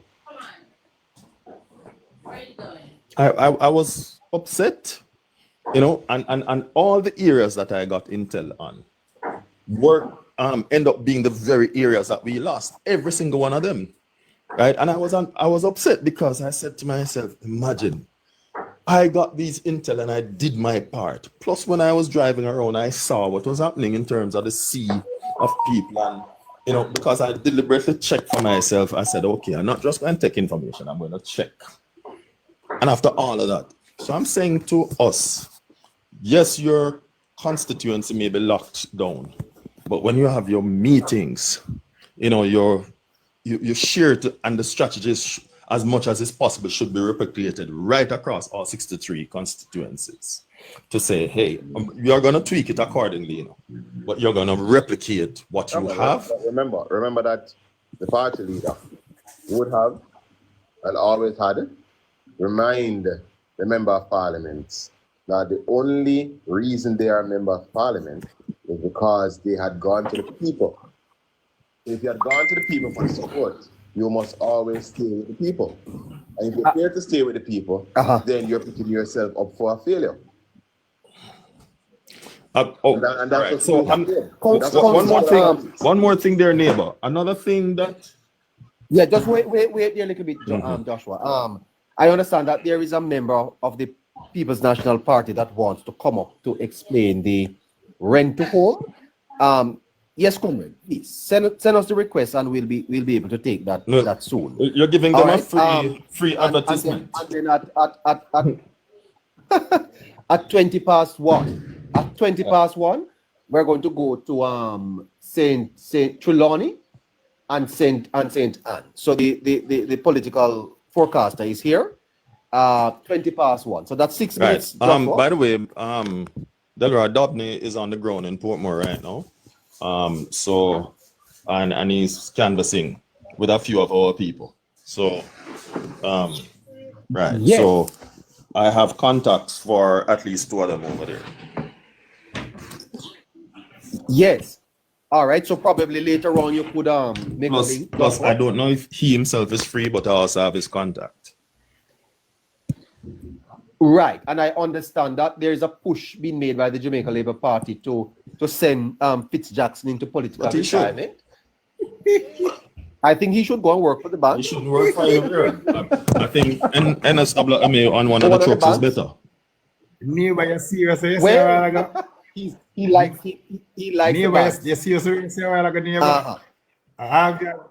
No. I am saying that he has been a man that has been pushing the banking fees and reduction in those. So if he goes into the bank, he could do a better job in terms of a response.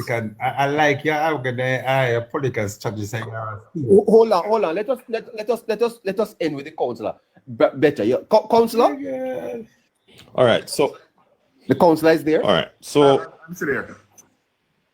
All right. Yeah, wrap up with him, public doctor, please. All right. So one other thing that my final parting shot on this matter is that do not be overconfident. Do the work that is necessary, and do not forget, especially this, that there's lots of money. Yes, what's his name? Mr. Orange Man here. Not that name that I'm using now. Richards. He's going to tell you that nothing don't go so, but there's lots of money which is up for grabs from the PNP, right?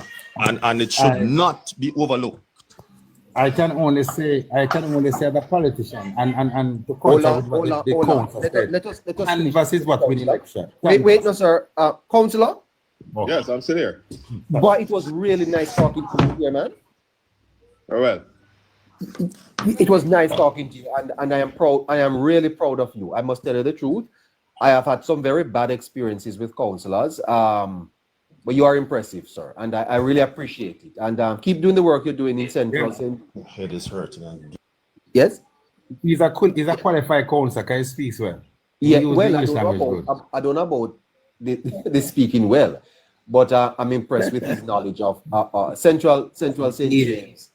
I didn't sound bad. So I believe that you wanted me to be on a political platform of this nature and speak standard English. No.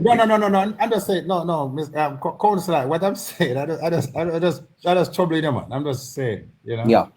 Well, Thank you so much, sir. We're versed on both fronts, so. But councillor, let me tell you what I want to remind Joshua. You see, Joshua is not overconfident or anything. You see, canvas, it can be right and it can be wrong. You have to do the proper canvas. Nothing beat a proper canvas. Only say win an election, do good canvas. Anyway, Judge, when a team get overconfident, a lot of the time they don't do the due diligence. Sorry. Is Chopper still there with you, councillor? Yeah, man, he's still around.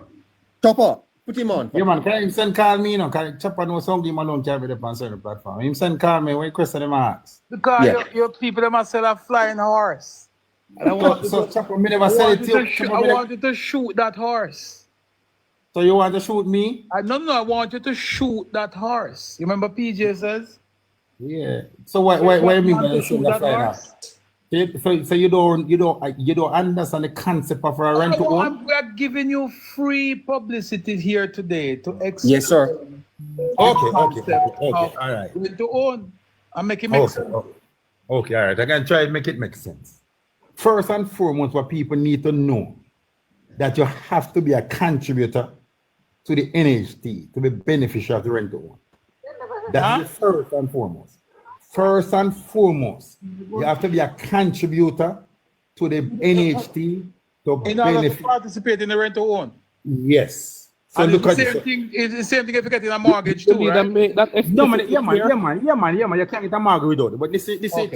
Remember, you know, the rent to own will gear towards a self-employed person. Because you know you have a lot of masons, carpenter, mechanic, all of these people who work good money. Yes. Sorry. Chopper, what did the minister say on this? Is that what the minister said? No, but what I'm going to say to you, neighbor, because he just hit on two things there. He's talking about self-employed persons. So he's saying that the policy of the PNP in the rent to own is going to assist those self-employed persons who are not permanent NHT contributors. So let me explain, man, that. Yes. So let me just continue now, please. So let me put one thing out there, so they have to be contributors. Because, you know, self-employed person, you have a lot of self-employed persons right across. Dressmaker here, just a barbers who work good money and then contribute to the NHT. Only thing they don't have a Richard, is that what the minister said? No, or man, you are just saying man. that? You cannot make me explain, man. I don't ask the question after, man. Please. That's what you're trying to establish now. Yes, so that's a Is it the minister that He's not explaining the minister's policy, he's explaining the opposition's proposal. Explain the opposition's policy. So listen me again, please. All right. So the rent owner is mean at NHT, the NHT. If NHT is building 100 houses, I'm just using a number. 20 of those houses will be geared towards the rent to own. So you'll be 100 houses, 20 rent. So the people who would qualify the rent to own, those will be self-employed person who are not in position of a pay slip. Okay, so the mortgage no, so they will pay the rent. So if it's 30,000 for the mortgage, you'll be 30,000 for the rent, and you will be paying the rent for 2 years while contributing to the NHT. After 2 years, that portion like be a credit rate, you know, you will see you can manage a mortgage. So then you will qualify to apply to the NHT for that same house to be a mortgage for that. So let me ask you this now, my Yes. That house, first of all, Mm-hmm. whether rent to own or mortgage to own, based on what you're proposing, these houses will have to be NHT built house, correct? Yes. NHT In HHA. an NHT scheme, yes. Right. In an NHT scheme. All right, yes. good. So Yes. what I'm trying to establish here is that most of what you are proposing, it is either it's already in existence, Tell me where. it really doesn't make sense. So let me explain to you why a rent to own. No, tell me where the rent to own is in existence. Because it's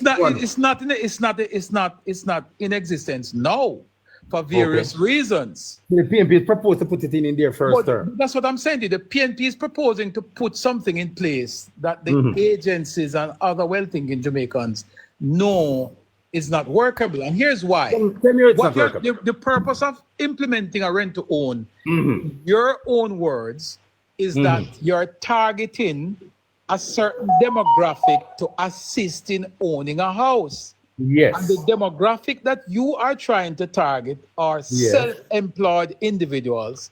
Yes. For example, hairdressers, barbers, all those persons. Contributors. Well, let me ask you this. Yes. In the current NHT system now, can a barber, a hairdresser, or an engineer, just like you said, can those persons access NHT loan? Yes, yes. So what is the purpose of the policy? If you're implementing a policy to fix a problem, but you are now agreeing with me that those The problem doesn't persons, exist. those persons already can access a house, because I know many Jamaicans, including members of my own family, who are recipient of NHT loan, and they are self-employed tradesmen who pay their NHT contribution and still access NHT loans and grants. So I'm just putting it to you, my friend, that the policy that you're riding on, hoping to take you into Gordon House, and the explanation that you just gave about what it is intending to solve, it's really null. Because you just say you. Chopper, it's null and it's not there. But you just said it. But you just said it. Chopper, wait a Chopper, man. Chopper, let me reason, man. Listen to Chopper, man. Listen, man. Listen, man. Listen when me listen. Don't listen me. Are you saying that there's a policy in Jamaica in the NHT that you can rent an NHT house and own it? Because you don't need yes, one. There is. Yes, there is. No, well, hold on a second. No. Chopper, you're the question that I ask again. There's Chopper, no is there a policy in NHT that can rent a house and to own it? Yes. There is But you no don't need to rent hold on to Chopper. Hey, stop. Hey, wait a minute, stop that boy. We don't need to. Hold on, Chopper. Let me just say something. The PMP is going to do it. This is your explanation, Hugh Richards, right? I'm unable to see the advantage because currently, but you not see it. You not see it, but the PMP is going to do it. Let me tell you happen. No, hold on. Let me tell you why. That's going to be a policy. Let me tell you why. You say if the market no, is that's what you were saying. But me I tell you it's going to be a policy. No, you not tell me why. Hold on, you. Yeah, me I go by what you say. Your one explanation. Yes. Right? Yeah. You are saying the beneficiary, another rent to own, will pay whatever the mortgage is as rent. Right? Hey, So let me tell you what I said. Don't tell me what I said. Sorry. Someone in the box is saying that there exists such a policy. There's no such policy. There is no such policy. There's no such policy. Jamaican girl? Hi, afternoon, everybody. Allow her to Afternoon. say. Good afternoon. So the NHT website it features a program called short-term lease, which allows you to lease a unit for up to 3 years, during which time you are able to purchase the home while you are leasing it. So I just wanted to know from you, what is the difference between the short-term lease program now being offered by the NHT and what your organization is? All right, let me tell you something. Listen to me now. Before the national housing just come in, how people used to get house?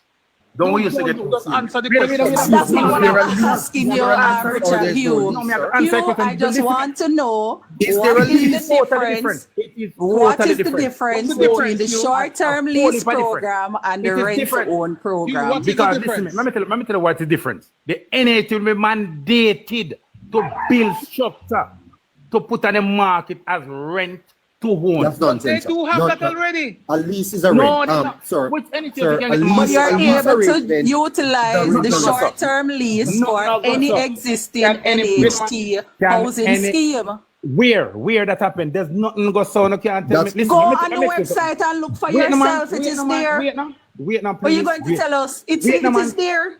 Wait, me like yes, on a pump on the platform to talk. I don't want to talk me down. Me said there is going to be when the people come to work, there's going to be a direct policy in the NHT rent to own. And we But have there's to already a policy that is similar to Fine, that. fine, you, fine. I understand. I accept that. But what separates it now? Because you can already Can I lease any Can I unit finish? that is Hey, una allow me available in an finish? Una allow me NHT finish? scheme. No, sir. Wait, is there a So policy? what you're saying, Jesus you, Christ. is Can I that the finish? solution You know, come off a is platform, that like more it, and I homes can't be do that. built? Una confused yourself. Is there a policy that if the NHT build 100 or 20 must go towards rent to own? Is there a policy, such policy? I don't know of any. I don't know of any such policy. Exactly, but that is what Mark However, will you propose. are That is what Mark able will to propose. lease any That house. is what, listen, young lady, please. All right. That is what Mark Can will I- propose. That any NHT, All right. any that Jamaican NHT, girl. wait a man. 20% of any NHT house bill must go towards rent to own. All right, That so is All the- right, thank you, Hugh. Thank you, Hugh. So the difference is that a dedicated 20% will be retained specifically for rent to Thank you own. very Yeah, much. and Thank That's you the very now- much. only JLP difference that politics. exists now. Thank All you right, very thank much. you. Neighbor, can you take me down, please? So, Thank you. So hold on, Jamaican girl. So that what that signifies is that he's only enhancing an Certainly, existing Chop, policy. certainly. The NHT I is a will PMP also tell you this. The NHT is a PMP socialist program, so you can't say Hold on a enhance it. second, you. Hold on, you, because we're going to something now. Because whether Okay. GLP have it in policy or PNP, I'm asking you a specific question, and you answered it a while ago, but I want to get clarity. Yes. What is the purpose?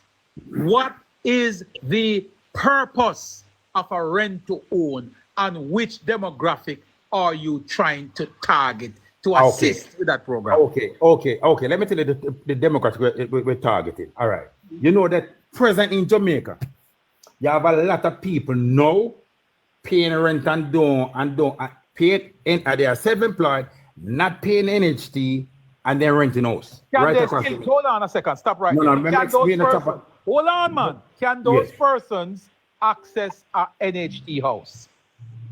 I live in a rent house now. No. I am a plumber. No. And I pay rent. Chopper, Can I- Chopper, hold look at on a risk. second, sir. Allow me to explain. I now. have a Let me no, explain but now. I don't want to. I don't want the argument to get You lost ask in me, the long you ask me, winded response. them a target, and me I tell you demographic, and me Can you tell me explain. the demographic? And I let- narrow it down now. Because we're talking about plumbers and barbers and hairdressers who live in our rent house, who not paying NHT contribution. Yes. That is the demographic that you want to assist. Target. And I'm asking you, So in me the tell you, oh, no. hold on, man, in the Yes. current NHT dispensation, can those persons No. access a house? No. Let me That tell you is why. not true. I put Let it to you that that is not true. Chopper. It is not true, you. Chopper, can I ask a question? Chopper? No, don't ask me. Any barber can pay up in NHT and go access it and go access a loan. Any barber Chopper. can do that. Any hairdresser Chopper. can do it. Chopper. As long as you pay up, you pay 1 year Chopper. NHT Chopper. contribution and you're eligible. You're listen, eligible. Chopper. That's Ain't Wait a no- minute. it's not a problem. Chopper. You. Chopper, now listen, but you know, let me talk. Let me talk, man, please. All right, Please. after you talk, I'm going to ask you a question, Yes. you, because I want to emphasize. Yeah, man, the demographic we are target meaning. All right, look here now. When we have a dedicated allotment of housing to NHT, those who are paying rent, yes, and not paying NHT will now see it fit to know that they can go and pay up them NHT and qualify for one of those 20% of the house in the scheme. Those All are right, the persons targeted. you, listen this. You're saying that the rent, right, will be at the same price at the mortgage, right? No, I am just. I listen, man. That's what you just said. No, and I'm saying, why not have them buy the house then instead of renting it? If they rent who can buy that, a house? So who can buy a house? Who can buy? You can buy a 10 million. Who can find buy a 10 hold or on, 6 no, million? brother, hold on. It will be the same as buying the house. If they rent, Oh, you if buy they a house. rent, Where that you is, can buy? Or the rental lease are going to buy it. or It will be at 25, 30 year mortgage. if Then the the same rent, thing man talk about. if the Well, you rent can buy that cash. you're going to pay, if you can afford to pay the rent, which will be the same price as paying You a pay the mortgage, mortgage. why not have them just buy it and finish? Done. Why you have Pay to the rent mortgage it? and done. Why not Allow me just pay the mortgage and to done? allow me to explain. Because I know the neighbor understand me saying about neighbor don't want. Listen what me say. Please, let me say what me say. Let's ask if neighbor understand it. Neighbor understand exactly what me say. Well, make him explain to us what you are saying. Listen neighbor long enough. Me listen neighbor long enough to know say me understand. Listen what me go say now. I am saying to you, a person we have pay $50,000 a month for your house and $4,000 for your mouse in a New Harbour Village Wall. If that person see the next New Harbour Village 5 are going to be out of that 5 house will build 500, 100 are going to be for rent to own. That person was interested, yeah, to go and pay up him NFT mortgage and say we can qualify for rent to animals. Then him not have the same opportunity on the open market. He has the same opportunity. The facilities is not in place, so you go do that. There's no What facility do you dedicated need? house. Hold on, you don't understand. If him can pay the rent, if him can pay rent, which is at the Hey, same. when I miss the point, you know. When I miss the point, you know. At Well, this time, wait a man. Mr. Richards. When I stop back with foolish, I'm come off my platform. It's not foolishness, but if rent at 70,000 and him gonna pay the rent at 70,000, why not just buy the house and done? But is there anywhere in Jamaica where is there an NEC scheme in Jamaica that bill have 100 hours available for rent to? It doesn't matter for rent to own. It is available to anybody who is confident and knowledgeable. I guess people we understand. No, why would he need 20% to be reserved for rent to own? If he can buy every pay the government same amount as mortgage. that is his proposal. When he come in, more put it. That is You his don't policy. understand, no, you. But if you you don't can understand. buy the house, why you need a portion to be reserved? If you can buy us your parent, if you can buy us your parent, Brother. if you buy us, you can. Brother. If you can buy us, can you do your parent? If you can buy us. Can you, Mr. you buy Mr. us? Ability to buy a house for you depends on the market you can pay. Don't make sense. First, No, you hold don't on. got talk politics. No, You hold know, on. said nothing Hold on. makes sense. Well, I know. Let the man if you can afford You to are pay the missing the mortgage, right? Foresight, you If know, that nothing mortgage is going to be the same as the rent, then Alright, it means foresight. that you're in a position to buy the Foresight, house. foresight. Listen to this. Mute, look at that. Unless there's a deposit, which is none. Foresight. Listen to understand and don't listen to respond. Listen. Joshua, mute Joshua. Me I go rent a house. To rent a house now, I have to pay 2 months rent in back. That will be that the house for $50,000. I'll pay $100,000 and then I pay the first month. Listen to me. Right. Can buy a house. That can buy a house. You don't need that in a You don't need that with talking about buy a house. deposit That's is not stupid. You're stupid in this theater. You don't make no sense. Hold on, Let me ask you don't a need a question. deposit. You don't need a deposit to buy an NHT house, sir. That was removed. For Mr. Richards.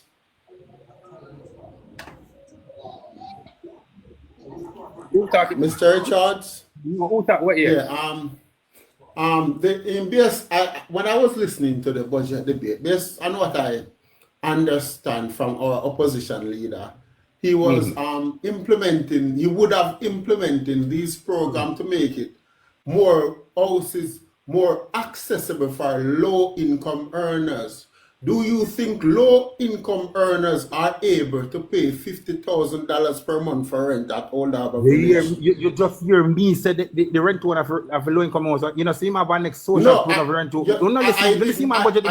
The rent one is not that. Do not mix it up. If you don't understand something, go list it over and come and call me and come back. You don't need to stop. You don't need to stop argue sale. He Stop. was You know what? implement- And everything put politics line or something above, but this I mean not deal with crime, because crime is not politics. education, and no politics. Mr. Richards, Housing, Mr. and no Richards. politics. Me did the raw Well- policy, I did the raw politics. Like me showing a little solver and I said, the premise I started the declaration, not certified them to sit in the call politics. No, but you're fighting with yourself now. Foresight, no. Let him talk and calm down. He will stop. Mr. Richards, isn't the rent to own housing program is specifically one that is supposed to be implemented for people who can't even afford to come up with the mortgage? You think people who can't afford to come up with the mortgage can pay listen, man. Tell you something. Stop our garbage, man. Me tell you where rent home for when you talk with garbage. Stop our foolish. So, what would the rent replace? Hold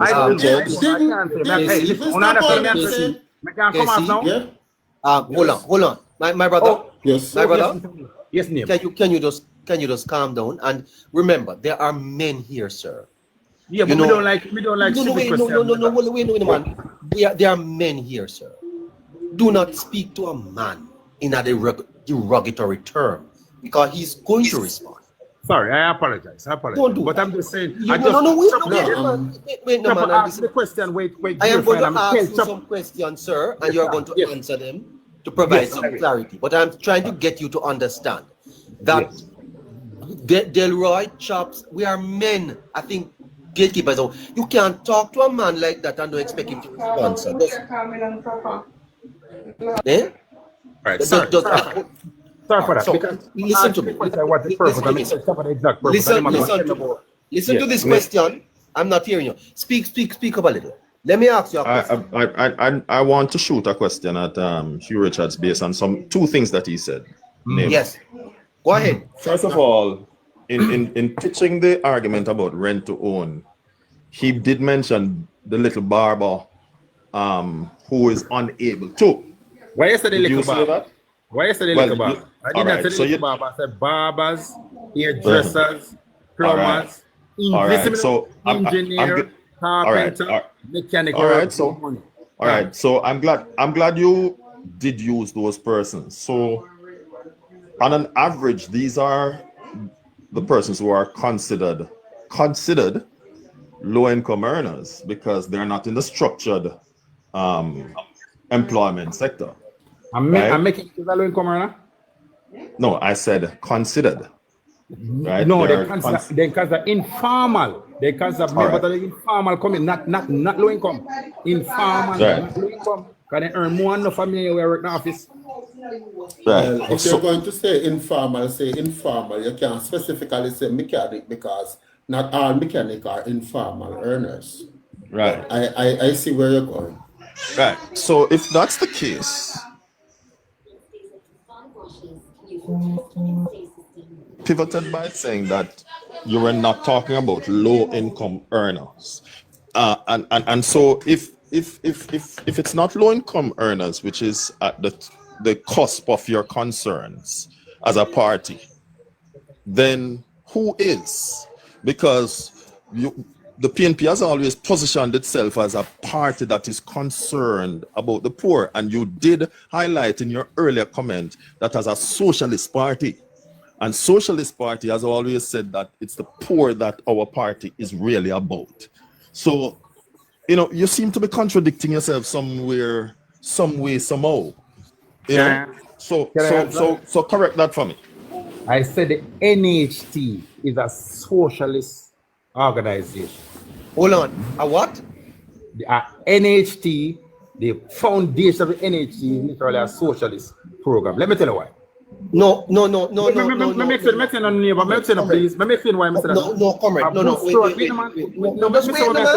There's a noise passing out there, so I'm not hearing you, so I'm just asking you to wait. Okay, all right. You can't control that. Oh, sorry about it. I hear you.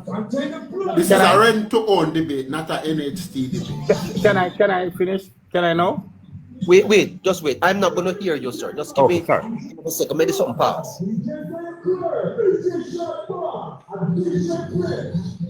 All right. So, my brother. Keep it rent to own, though. Yeah, it is not the 6 of us or 7 of us that are here, Yes. there are people listening, sir. So Yes. those are the people that we want to provide Exactly. information for. Thank you. I am going to. I am here. Yes, I'm going understand me, sir? to. Thank you very much. I Yes. understand. What I want you to tell us, I want to answer the socialist argument. No, I don't want you to go there.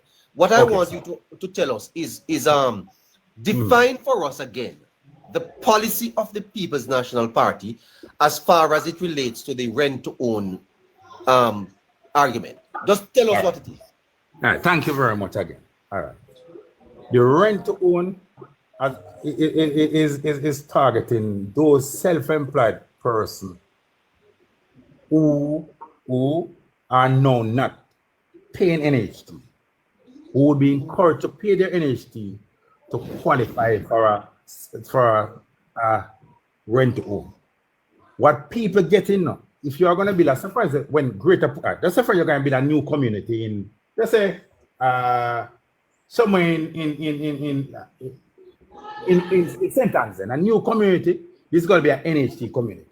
And we're going to build 800 homes. 20% of them will go towards rent to own. Right?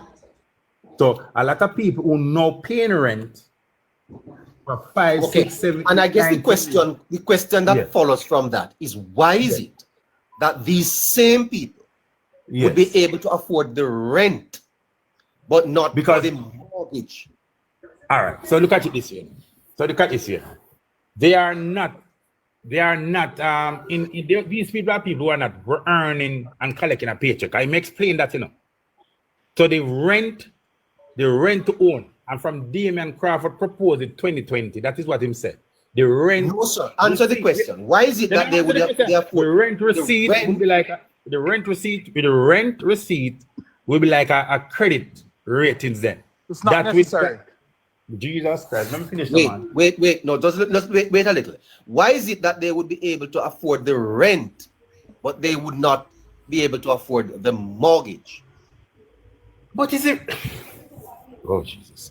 It's not a requirement. Are you saying that the government? Wait. Are you saying that the government can come with their own proposals to owe their wish? That's not the question. Yes, that's fine. That's fine. But guess what? And this is the opposition policy. So why are you? The mortgage is 20,000. They can afford. Yes. If the mortgage is 20,000 for one set of people, the people who take the mortgage, the 20% that would be renting, what would be the rent? Same money. So why don't these people take out a mortgage? A mortgage instead of rent. Instead of renting it.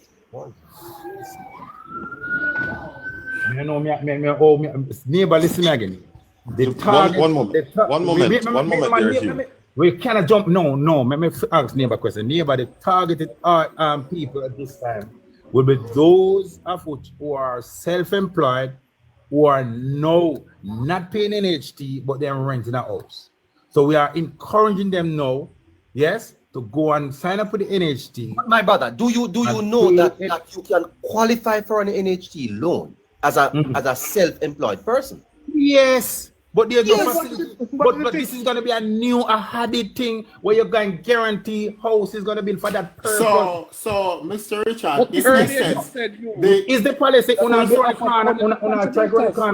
neighbor because una try debunk the thing, and it is going to be a policy of the People's National Party. No more the argument can stop it. You can't explain. You can't say no answer. You understand? You Richard, cannot answer no question. You Richard, it's the same thing Michael Manley come with. That's why the people them don't have a land title up till now. And you come with the same socialist thing. Again, it's not where we're. So this is a politics. So no one we talk politics or we talk about no man, we don't really want to go too wide. If you can afford mortgage, why choose to pay rent instead? That's what neighbor is asking. Neighbor, let me tell you what is happening. Let me tell you what is happening. One moment, John James. Let me come to you back, John. Brother, just tell me the thing. It's a simple thing. If a person is able to afford the 20,000 for the mortgage, Exactly. Why not qualify that person up front and let them take out a mortgage and start paying? Why not qualify them? Is it Hold on, because I think a barber who is listening to this program today needs to understand that he can go into the NHT at Twickenham Park tomorrow, sign a paper and start paying more in NHT. And qualifies for a house in what, 3 months? But neighbor, no. Neighbor, you have to pay. You have 1 year. You have to pay 52 weeks. You have to pay 52 weeks to qualify for your NHT. No, sir. 52 weeks. 52 weeks. You have to pay 52 weeks. And if you're self-employed, if you're self-employed, it's 2 years. No, sir. It's not changed. If you're 52 weeks. Wait, neighbor. This is the question I'm going to ask. No. Is there a policy in the NHT where the NHT will have to build houses and gear towards renting? Is there such policy? No. I don't know about that policy. Okay. So if there's not such policy now, a government come in and choose to put it in, isn't that a added advantage to those who are... Policies, my brother,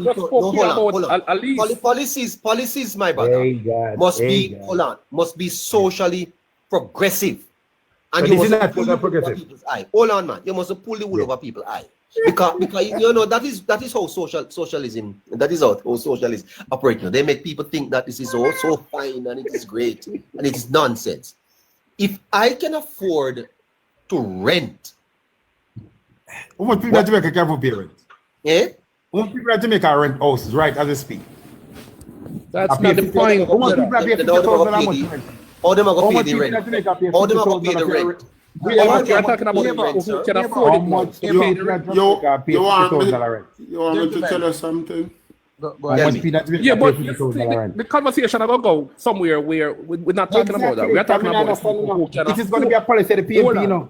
As not the people. What neighbor is talking about, which is my question, right, earlier, is that you're talking about people who can afford to pay mortgage and will now be offered the opportunity to pay that mortgage as rent. You have to know how people to talk. Did you listen? You're talking about. You're talking specifically about people who are able to pay a certain mortgage. You don't give people a chance. Offer the opportunity to pay that mortgage as rent instead.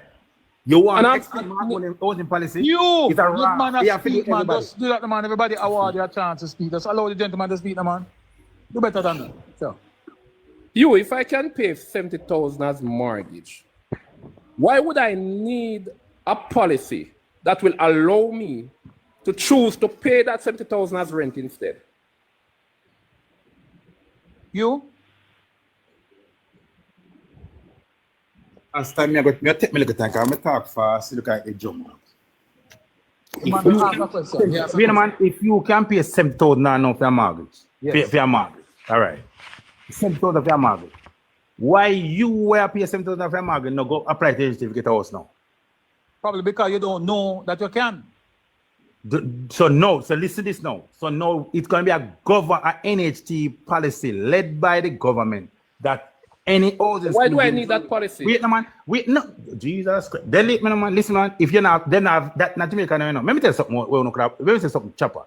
Bar blood fly high.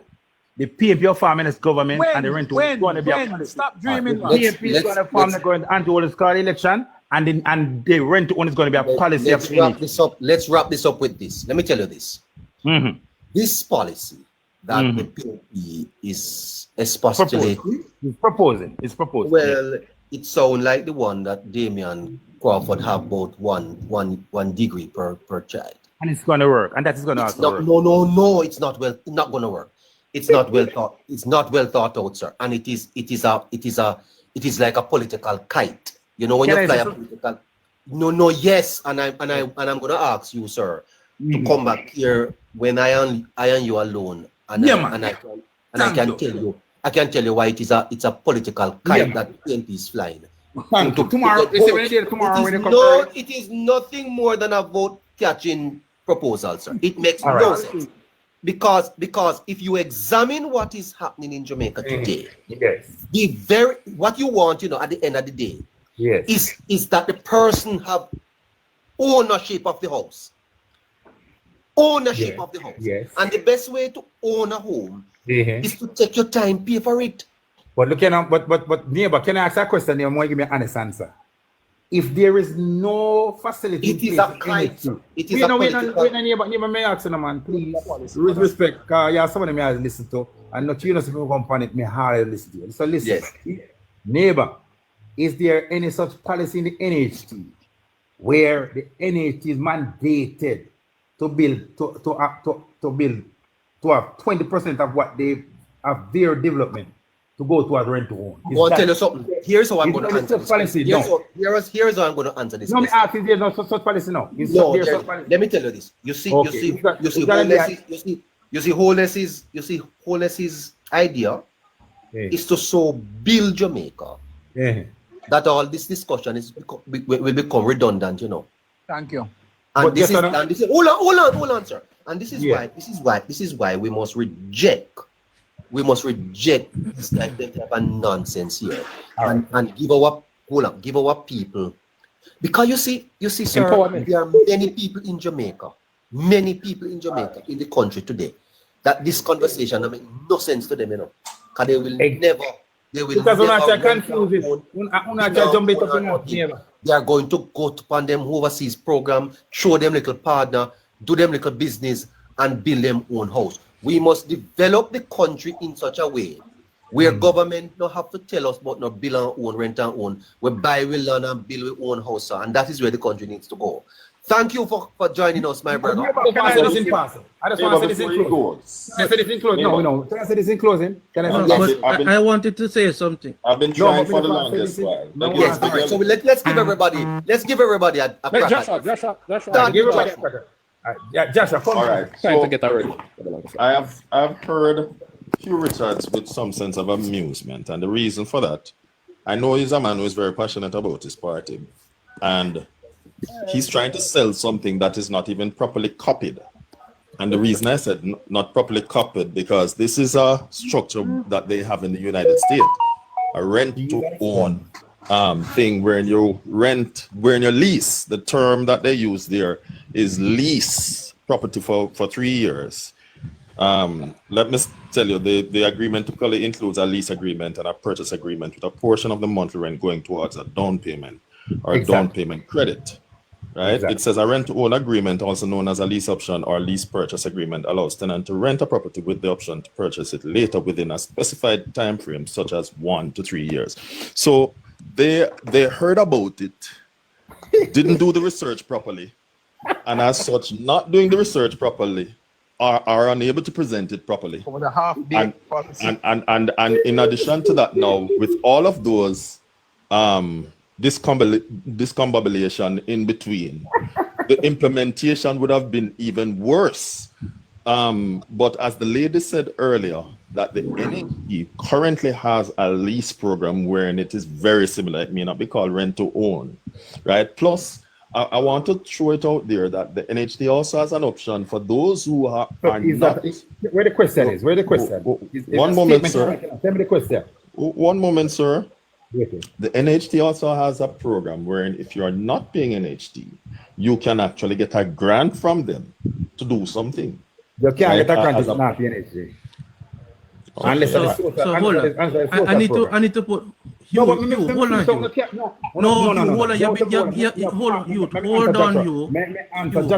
Hold on. Neighbor make a proposal and Joshua make a. Hold on, you. You have tirelessly tried to explain yourself out of a way. Everybody jumping along the answer. Make him answer Joshua first, and then you go after Punkus. Just make him answer. Hugh? Yes. You tend to get irated easily. I can't explain. That's why when I get back to my plan, I can't explain. No, man, you can't get too irate easily, man, and you're going to get fed up. You're going to get fed up, man. Neighbor, we have 7 laborers. Yeah? Them need to go. Me now I'm going to win. Everybody can't go one, and nobody has to jump over the wine. I mean, if anything, I can't answer. Me now answer. Me also me can't answer. Drink a cold red stripe beer and come. All right. Yeah. Joshua. Then Punkus coming. All right. Joshua. Yeah. Did you listen or read the party leader presentation and the section with rent to own? Yes or no? What I heard the party leader says is that he never made a budget presentation. Okay, So- all right. Okay. There's a proposal and a manifest. So listen to me, son. I'm going to ask the question again. Is there such a facility in place at the NHT that people can get rent, that the NHT is mandated to make house? No, sir. To be rented? Is there any? Not needed. Not necessarily in that way. Let me answer another way. We have an election coming, and that is part of the PNP proposal. So the people of Jamaica will have a chance to reject or vote for it. So, Mr. Richards, I try to mute my mic in an effort not to confuse you, but what do you think? When will the rent to own initiative be implemented? When Mark will become Prime Minister of Jamaica after Andrew was brave enough and called the election. All right, thank you. Hugh. Let me. No, son of, and then Jamaican girl, and then we're going to be done. We have to. It's 2:00, and we need to go to Lord. Okay, please. Tomorrow when you are alone, I will read. You hold on, man. You said that already, man. We established that, right? There's an aspect of our culture I don't think we're taking in consideration. Because remember, how Mr. Golden and the PNP, they are bantering towards the most vulnerable, giving them an illusion that they can come with their meager wages and own a home of high value, right? And they're also telling them that they can build houses lower than market value. You understand me? And that also is not sustainable, right? Yes. Two, no, when you have persons socialism living in the inner city, when you have persons who live in the inner city, right? Who are underemployed or unemployed or medium employed, right?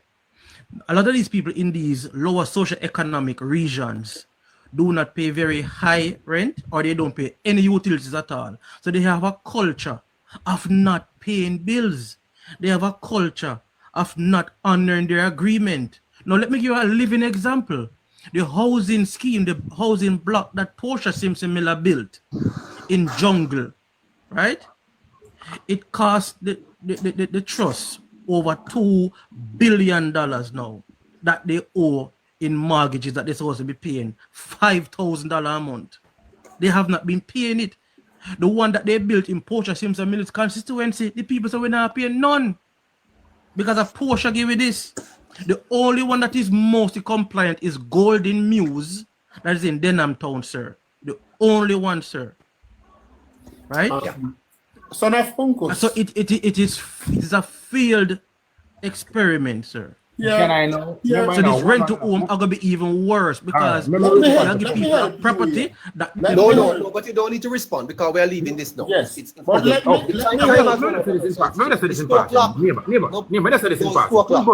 Punkus, you are assuming that is a inner city renewal program. It's not an inner city renewal program. Yeah. And with that I say, neighbor, I will join you when the mayor have a reason. All right. But we have to have chops with us, because chops can be because chops. Yes, the chops want to be chops. Chops, we allow me. I mean, what is very, very nice to know, sir. Mm-hmm. That as the election campaign intensifies, you're gonna have to put cost to this. Yeah, man, cost of the tweet. And when we come here, all the reason tell you the cost. And this can't be how you're going to win the election, All right, let me just go with my question now, please, because I'm not going to stay up here long. Yeah.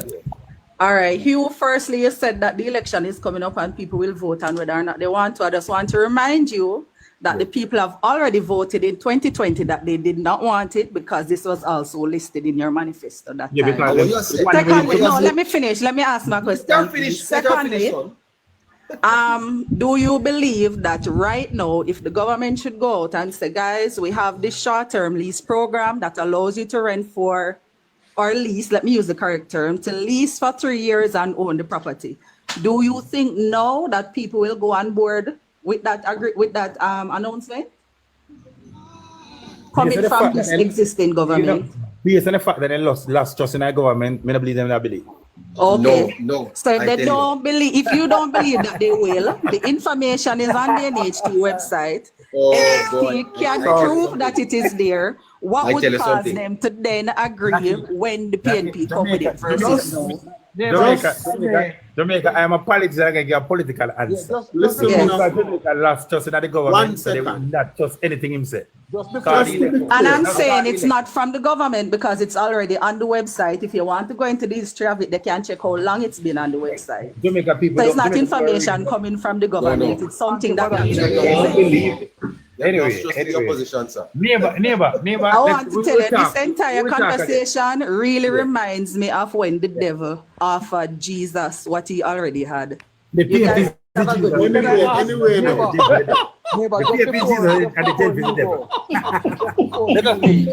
Neighbor, we will link up again, neighbor. I have to give him the multi laugh in the neighbor. I have to give him the multi laugh. If I may, thanks for coming, Richard. Thanks for having me on your platform. All right? If I may, Hugh, Take care of yourself. before him run the neighbor, before him run, not kick him in. It's 2 o'clock. It's 2 o'clock. We have to go. All right, go ahead. Bless up yourself. Thanks. Take care of yourself. Take care of yourself. We have to go to St. We have to go to Trillon. So essentially, I spoke to the man for 10 seconds, and he admitted that this rent-to-own program is not for low-income earners. That's what I wanted to hear, because I thought the opposition were implementing these things to help low-income earners in this country. But what I wanted to highlight, though, my friend, is that he said that part of the solutions would have been that the persons who pay rent would now develop some form of a credit, right?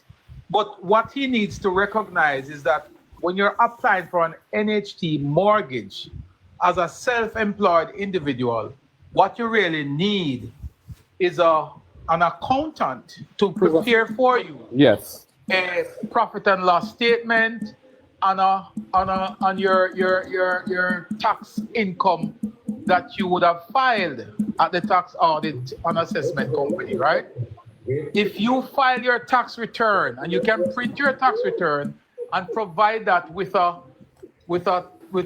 profit and loss statement, that is what is required. Not a lease, not a rent receipt. A rent receipt is not more valid. But a rent receipt, it cannot be more valid than what authorizes you to be a self-employed individual. What NHC requires from you as an applicant is to prove to them that you're self-employed. What proof do you have that you're self-employed? The best proof to present to NHC is your TCC, your tax compliant certificate. Right. That you're tax compliant, that's number one. And number two would have to be your profit and loss statement on your company's operations. So creating this paper trail to talk about giving you the ability to rent a house in order to create some paper trail is really, it's just, again, null. It makes no sense. And in addition to that, Chops, you wouldn't necessarily need to rent if a rent receipt was going to be adequate. Yeah, the NHT doesn't need to rent a man a place because he could provide that rent receipt from another house. Exactly. Right? That he rents. Exactly. The NHT wouldn't necessarily have to be the one to ensure that he rents the place to provide that receipt. That's the point I wanted to make for somebody who would have already been paying $50,000 per month. Precisely. Exactly. What's the difference between it to neighbor and paying it to NHT? If I can prove that I'm paying rent. That can prove that he pays the rent. The thing is, if Mark Golden and Damien Crawford and everybody else cannot explain this to let the PNP gain some traction, you should have known that it was suicide to come in the public and try to explain it, because what he have done, he haven't done the PNP any favors, because they are targeting the quote-unquote poor.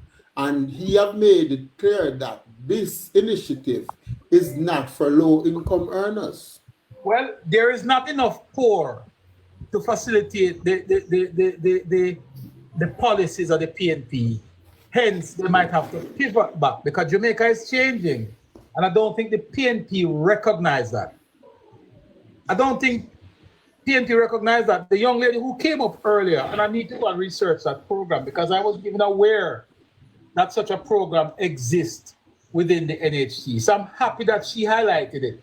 But also, interestingly, Winner had read a document earlier that outlined that there's a report that was done in 2017, 2018 that speaks to the same rent-to-own policy that the committee recommend to NHT that they do not pursue this policy for various reasons.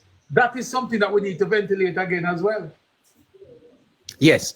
All right. It just goes to show, Chap, the extent to which the PNP expect people to be poor and expect the nation to remain poor, right? As opposed to the JLP with expecting people to do better and to uplift themselves out of poverty, right?